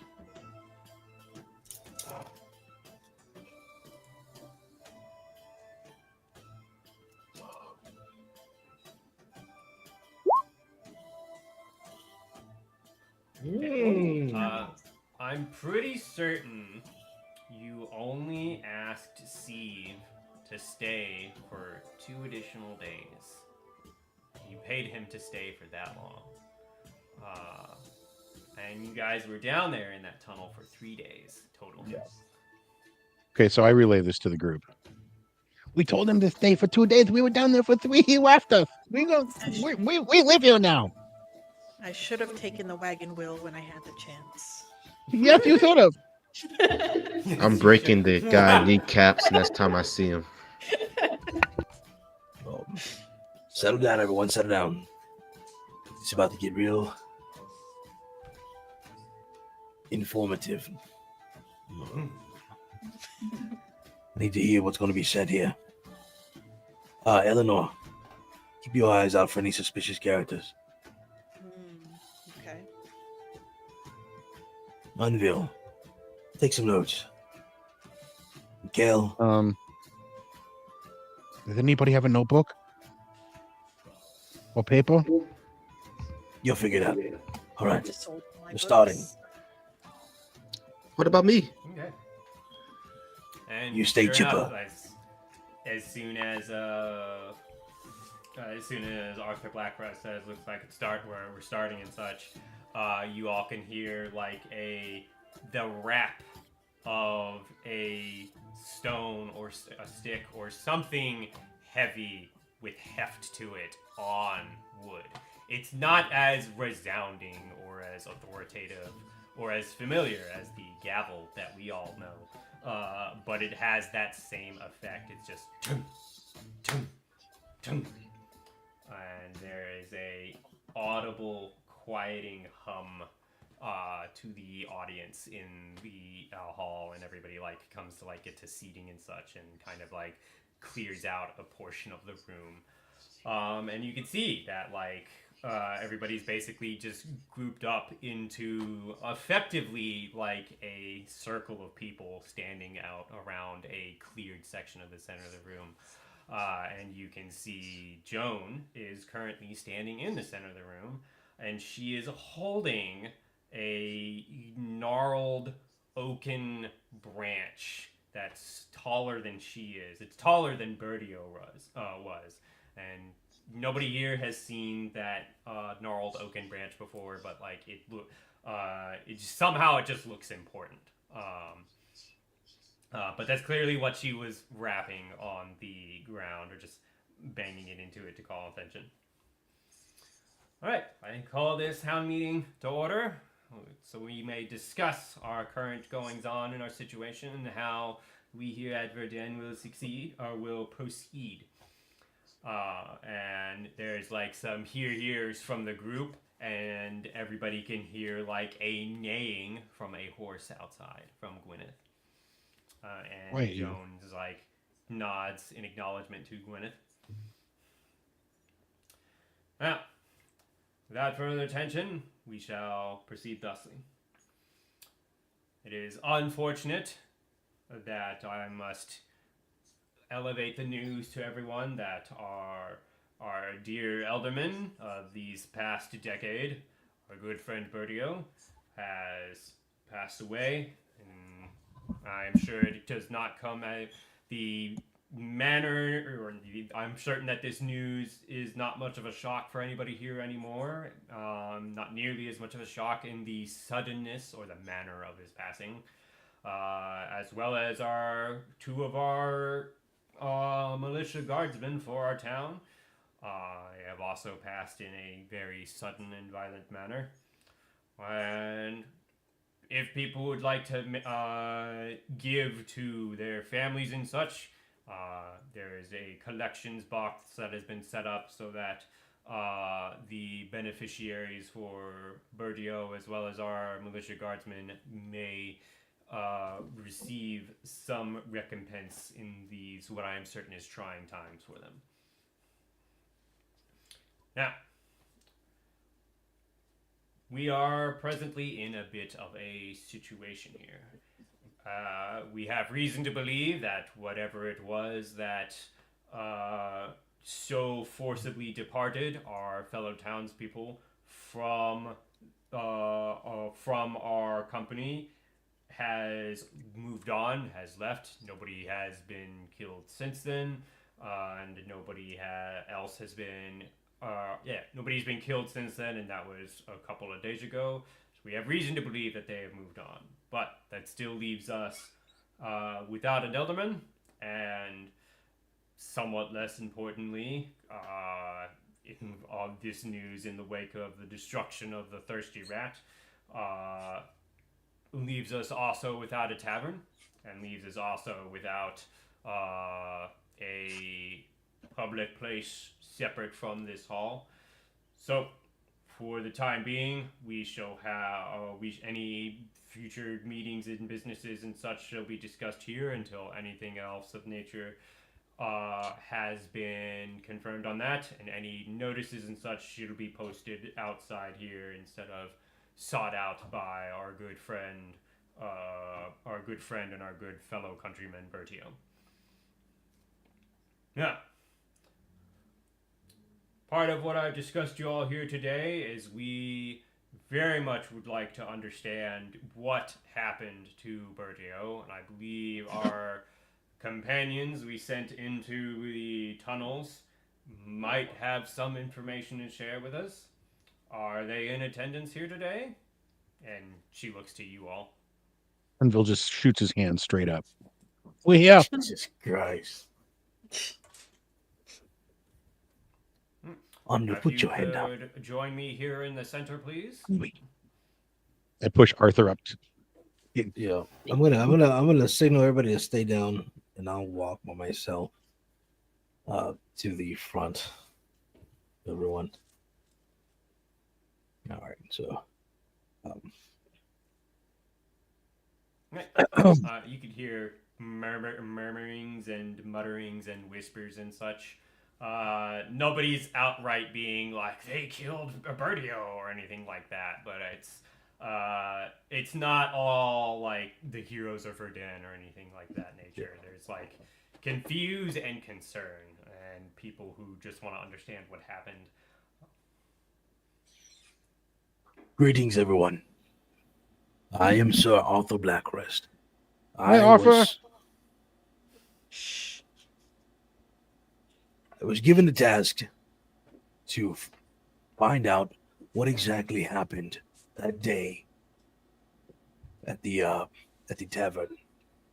Me and my party ventured into unknown territory, underground tunnels, and I will not withhold the truth from any of you, because I do not feel that you deserve to be lied to. What we encountered down there, creatures not of this world. Me and my fellow comrades barely escaped with our lives.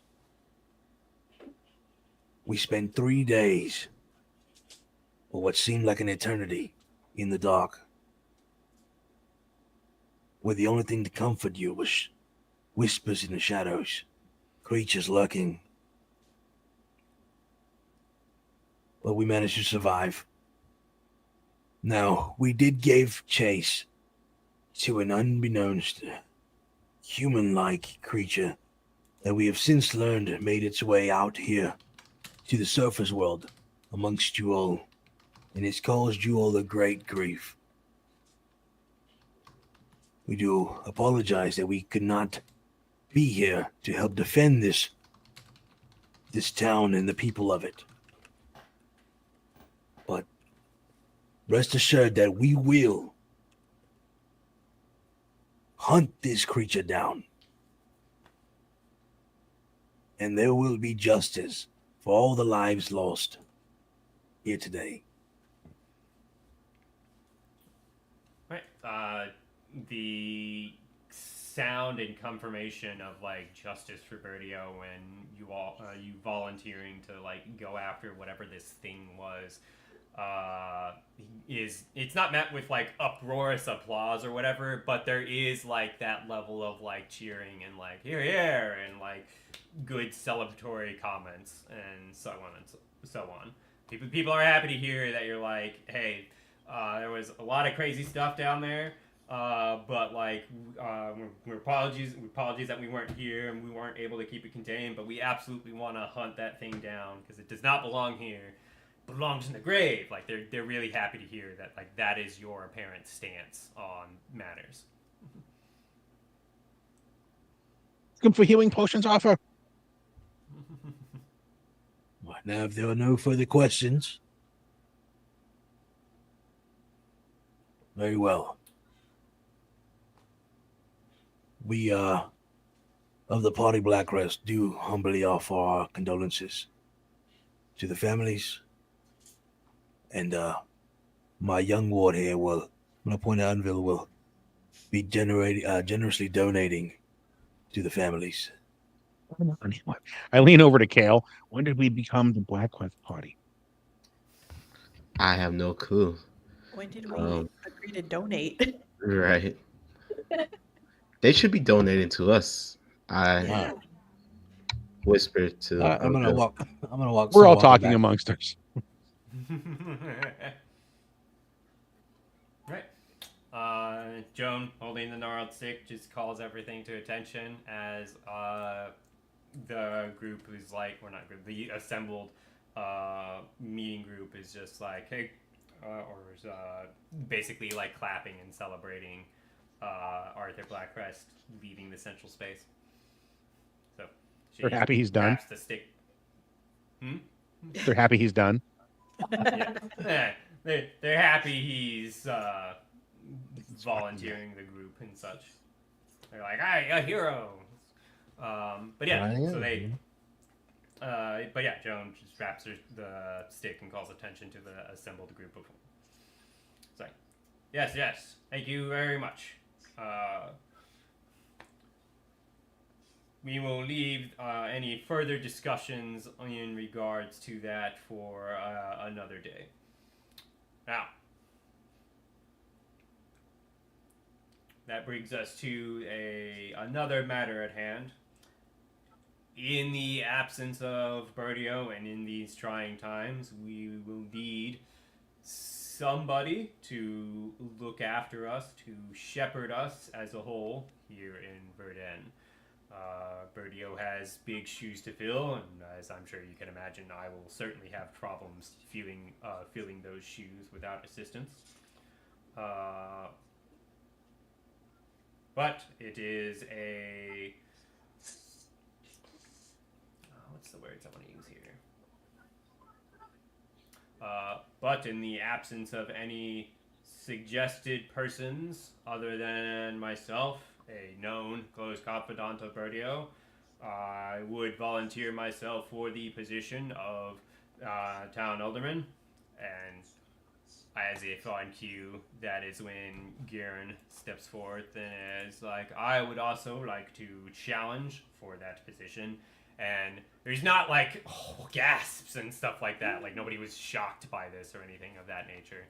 But there is murmurings and mutterings, and that does set things into like that sets a buzz, a bunch of conversations. Like, oh my goodness, he actually did it. Typically, what you expect, like the gossiping immediately starts happening, that sort of thing. Garen steps forth into the center, and he immediately puts his hand on the staff, this gnarled branch thing that Joan is holding. He doesn't look smug about it, but you can tell there is something there about his hand being higher than hers because he's a normal person and he's not a halfling. And you can tell Joan has to like look up at Garen because he's like this big country farm guy, and she's not happy about having to look up at him to see him. It's like she enjoyed her place of like being able to stand on the countertop while seeing to things at the Thirsty Rat, and she can't do that here. Poor Joan, I love her so much. Very well. Yeah. I'm just listening. I mean, like I said, I mean, Does he speak? No, Garen doesn't say much of anything else other than saying that he wants to challenge for that position. Joan just says, very well. Your challenge for the position of Elderman is recognized by myself in contention. I will not belay the townspeople their choice on the matter for who should be the town alderman and such. Words. So, to that end, we will first consult our dear town patron, see if they have any preference on the matter, and there's like a kind of like a parting of the Red Sea moment as everybody kind of looks over to Gwyneth, and Gwyneth just kind of just looks at the ensemble, and you can see it looks like Gwyneth is contemplating things. Like it's just a subtle shift of like looking to Joan, and then like a small twitch of the neck as they look to Garen. And then there's just like a nod from Gwyneth, but it doesn't seem to be to any one person in particular.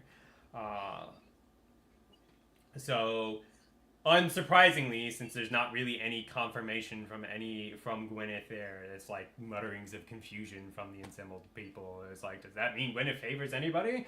And there's like other mutterings where it's like, it doesn't seem like Gwyneth favors anybody here. And another person confirms as like, I mean, it doesn't seem like Gwyneth disfavors anybody here. Maybe there's one person who's that weird random extremist in the back who's like, our God has abandoned us, and somebody's like instantly like, shut up. Beautiful.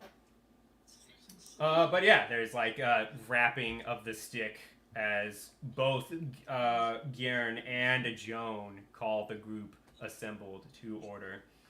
And it's like, it seems Gwyneth has not spoken in favor of one or the other of us.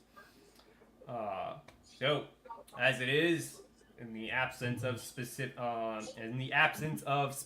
declaration from our patron, we see to the townspeople which of us it shall be that will take on the position of Elderman.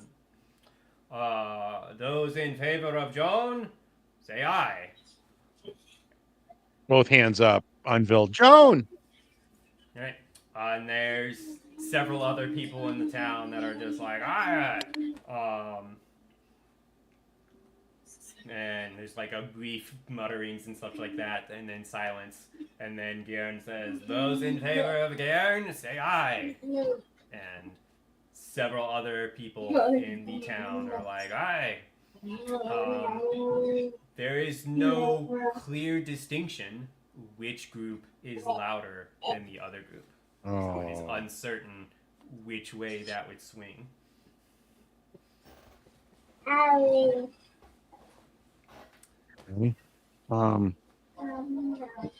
Arthur, how do we get Jonah voted? You gotta say something. I'll This say is not. something. I don't care. These matters do not pertain to us. We are not townfolk of this town. I know, but these people need help, and Joan's the best help for them. And we have something in this town that needs killing, and obviously you're gonna want to do it. And it'd be nice to have Joan on our side. He knows people. If it was up to me, they'd put it to a written request. Well, then tell them that. Do something off. You want to be in BlackQuest? Okay. All right. You find yourselves cut off with Joan saying, "Very well. It seems in the absence of a definitive answer of who shall be the town alderman, we will have to go to the old method of how a town alderman is considered for our fair town of Verdun here." Rink off. When Joan says that, you can see Garen smile. And it's probably the most selfish smile you've seen him have. Like, up until now, he's been, like, kind of very neutral and very even.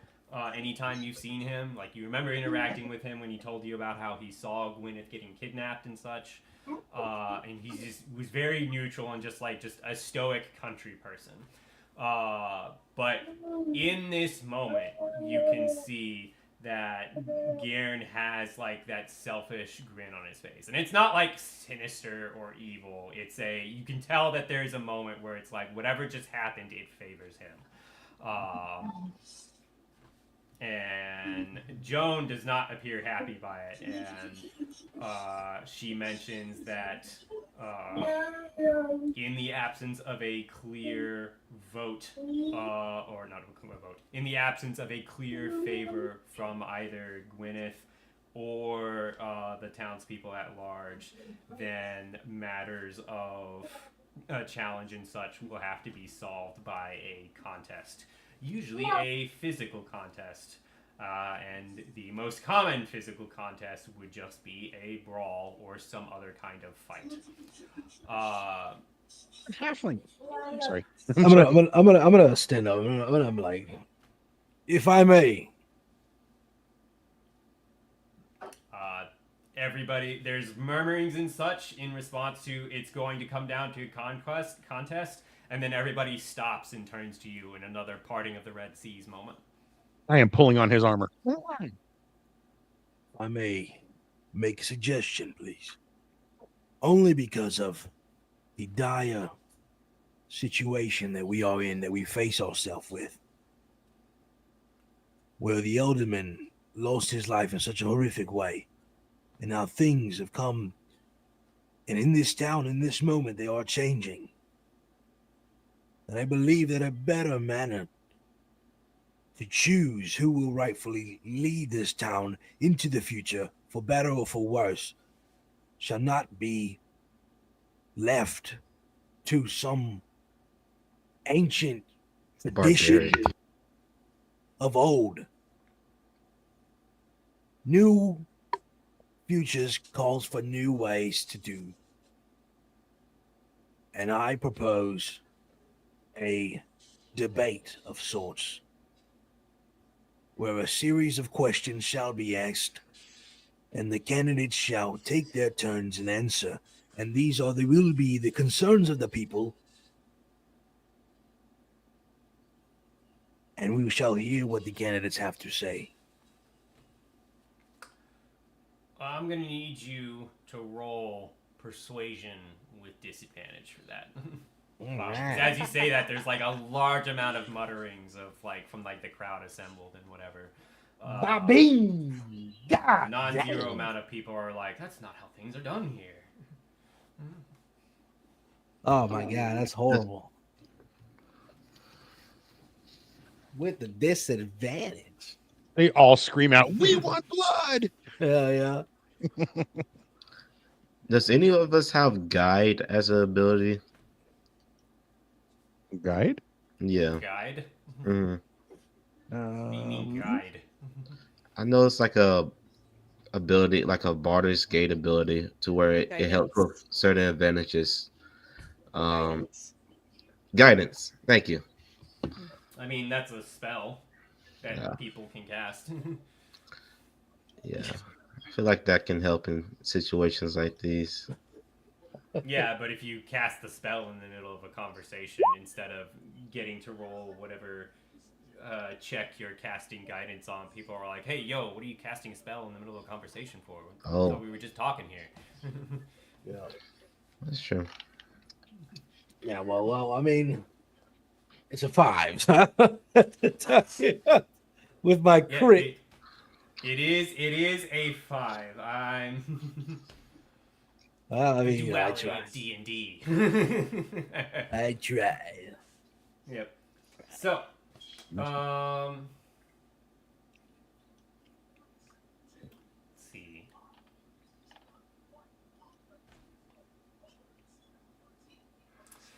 Yeah, there's that set of mutterings and murmurings, and it's like, what is he talking about? That's not how we do things here. It's like you can tell that like the disadvantage you had to deal with is like you're talking about changing tradition. Admittedly, you might be coming from the right place to ask about like, hey, maybe we should not like have a situation where we might accidentally kill each other in the wake of current events. But you're still coming from a place of changing tradition in a town that has like a unicorn patron lesser deity seeing to their affairs and such. They're probably not big on changing things all of a sudden in that manner. Especially not when Gairn speaks up, calling things to order, basically reaffirming that like he doesn't say it selfishly. He's like, "How dare you try and usurp his chance to take leadership?" Yeah. Like that's not the tone you get from him when he speaks up.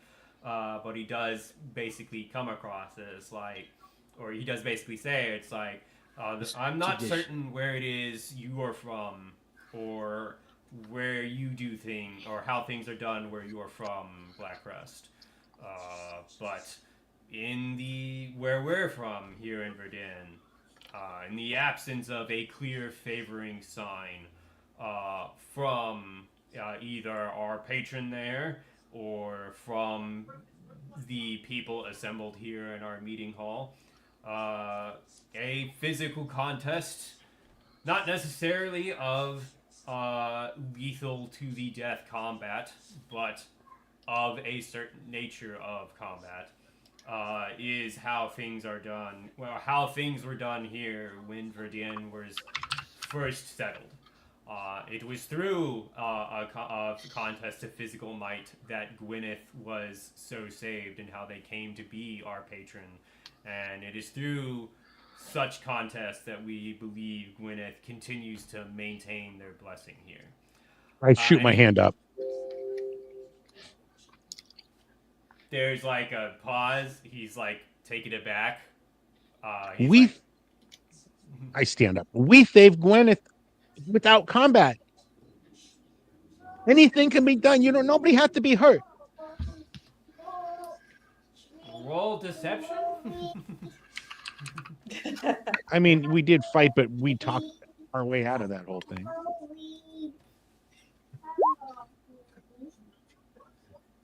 Let's just talk. Yeah, so there's like a bunch of like gasps and mutterings and murmurs and such like that, and the people assembled are just like confused. Like they thought you saved Gwyneth. They thought you were like heroes for saving Gwyneth. Now are you telling them that like obviously that's not what you said. You said you saved Gwyneth without combat, but now they're like, you're telling us you didn't save Gwyneth? Like they're jumping to the wrong conclusion based on what you just said. And it's like that's the loudest that this assembled group of people has been in the moment. Where people are like muttering and being concerned and such like that. And then you hear like another frapping noise, but it is not Joan with the stick. And people look to see Joan, and Joan's like, well, it's not me. And that's when like everybody is quiet in the room because it's Gwyneth wrapping their hoof on the side of the meeting hall. And it is much louder than the stick. This actually sounds like a gavel, even though it's just like a clopping hoof on the outside of a building or whatever. This actually comes with the weight of a gavel, and it's like everybody quiet is assembled and such. And Gwyneth neighs. They seem to be saying, they don't seem to be like actively saying something, but they just neigh and they point with their unicorn horn to Joan, and then they point to Sir Arthur Blackcrest. And when Gwyneth does that, everybody else is back to being loudly abuzz, and something apparently very exciting just happened, and the joke is on you all because you all don't know what that thing is. Anybody would like to like roll an insight to see if they could understand what just happened? Absolutely. Insight is my shit. Nice. All right. Nice. Unville, you notice that in Unville, you notice that when Gwyneth did this, any sign of joy or satisfaction, selfish or otherwise, that Garen had disappeared. He is no longer smiling. He is back to that even-handed, business-first person of country working person of standing or whatever that you know him to be after whatever it is that Gwyneth just did. And you're also pretty confident that whatever it is that Gwyneth just did, it basically placed an element of importance on Sir Arthur Blackcrest. And you're also pretty confident that it just made Joan pretty happy because now she is the one that's okay. And yeah, there's like a whole bunch of mutterings or murmurings and such like that. And Arthur, you're now getting a number of people next to you that are like clapping you on the shoulder, and they're like looking forward to seeing what you do and looking forward to seeing how you prove yourself and such. And people are interested in seeing your metal being tested. Everybody's like congratulating you like you just volunteered to go do something other than go kill the monster that slayed Burdio. I'm looking at I think you get to fight for Joan. You're going to be Joan's champion. Yeah. Hell no. Trial by combat. Go for it, man. Did you say anything to what Unville just said and the people congratulating you? Do I say anything in regards to that? I'm kind of taken back. I'm looking at Unville. I'm like, I'm gonna bring Unville close to me. I'm like, these are not my matters to pertain to. What do you mean? I'm gonna be fighting. These are the town's matters. We have no way out of here. We are part of the town now. We're trying to help save them. Listen, don't kill him. We don't want to be the enemy. Don't kill him. So what do you have me do? Hit him. Hit him with your shield. Knock him out. Put my hand up and just wave like around at everybody. Just like congratulate me. Just kind of like I don't really know what's going on. Yeah. There's another wrapping of attention as Joan shakes the stick onto the ground again, and it says, "It seems that where before our patron has not said anything specifically, they have spoken. We shall have a physical contest of combat to determine who shall be our town ealdorman. And it seems Gwyneth has nominated you, Arthur Blackcrest, to fight Gern in my stead." Very well, I accept. We'll write that chapter in your book, Arthur. Uproarious applause from everybody assembled, with the exception of Garen, of course, and like the few people who Garen was talking to at the time before all of this started. Wait, when is this going to take place? Tomorrow, the next day. Oh boy. But yeah, there's uproarious applause. Multiple people are congratulating you. Basically, it's like the whole assembled group has like dissipated. They're no longer in that perfect circle around Joan and Garen. Joan is just still standing where she was standing, holding the gnarled branch, smiling at you. But a whole bunch of people have like come over to like thank you for accepting your part in helping settle the matters of the town, and they like wishing Bless you. Some people are wishing Garen luck in their contest, so on and so forth. Gwyneth is looking at you, like through the bay window, just looking at the proceedings, just being a unicorn, just staring at you, you all, as things Unicorns are coming to a head where you'll be expected to fight Garen on the morrow. I believe. Roll me a perception check, Sir Arthur Blackcrest. For the gold. Okay. Okay. In the midst of people congratulating you, there's like a brief lull in the moment where like a number of people have like finished congratulating you, but the other people of your party have not like assembled up next to you because heaven forbid we continue doing any town business and such like that in the wake of just like we're about to have a fight tomorrow and such like that. But there's like a brief moment before like the rest of the party is able to like come up to talk to you and such, where you hear a familiar feline voice say good luck in your ear. Oh shit! Oh no. Kitty! That is where we will call our session today. Oh, All right. Holy crap, Arthur! You're gonna fight for the right to party? That's awesome. I don't even know what's going on. Don't get yourself killed. That farm boy's tough. You know they're country strong. I already have a plan. It's gonna be it's gonna be a fight. It's gonna be very sad. Pathetic attempt. I really don't want to hurt him. I really don't want to fight him. Please, Hammer, don't hurt him. So, yeah, I'm interested to see if there's going to be any sort of handicaps or anything like that. I mean, I don't really know how this proceeding is going to go.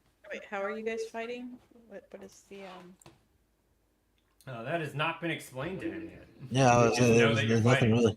Yeah, we just know we're fighting. I don't really know how we've been fighting. Remember that movie? You and me. Inside. Yeah, all I know is for that night, when we rest that night, I'm gonna ask Kael, since he doesn't sleep, to keep guard. We decided to sleep at. Don't worry, I will have somebody keeping watch over us. Oh yeah. Cute. So you guys keep ditching me. What is up with that? We never know where you are. You're so quiet. You could. You're like a mouse peeing on cotton.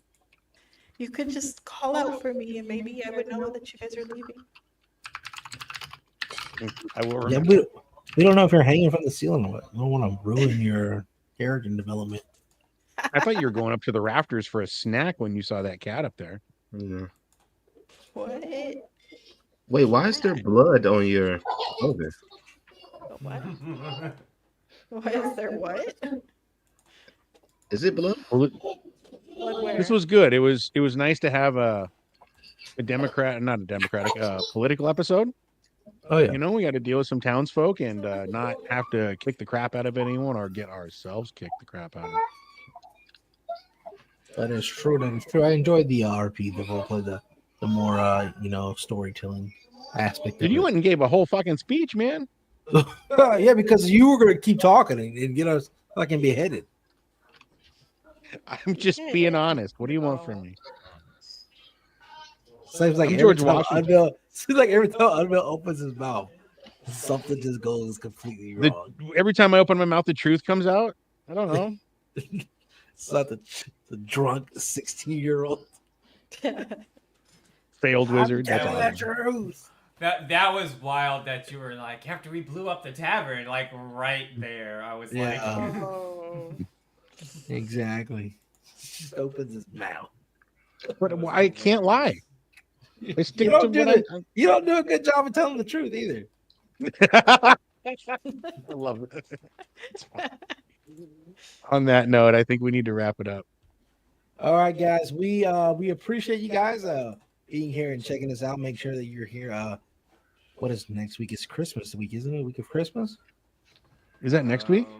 Or are we at No. next the week before that? Yeah. Yeah, next week is the week Christmas. of Christmas. Yeah. No, Yeah. next week is Christmas on the 26th. So we will not have an episode on Christmas, guys. But we look forward to seeing you the week after that. So hopefully you guys can tune in and check us out. Last but not least, guys, remember that if you are enjoying these shows and you want to see more of this show or maybe some of the other shows that PNS Studios has to offer, make sure you get on over to YouTube and at the PNS Studio, guys. Make sure you like, follow, share, subscribe, leave a comment, and we'll comment back. And if you enjoy our DM as much as we do, Aaron up there, make sure you head on over to buymeacoffee.com. It is getting close to the holidays, so buymeacoffee.com/avidgamers. Drop him a little couple of coins in his little cup, Please, may I have some more, sir? Bet him some copper. There we go. That's buymeacoffee.com/avidgamers, guys. Again, shout out to Aaron. Thank you, guy, for always being there, dude. Thank you for amazing storytelling as always. We look forward to seeing where this goes. Last but not least, Eleanor, Unveil, Kael, you guys are amazing. Love you, Arthur. Let me be free. Thank you very much. I want to break free. You'll have a good one.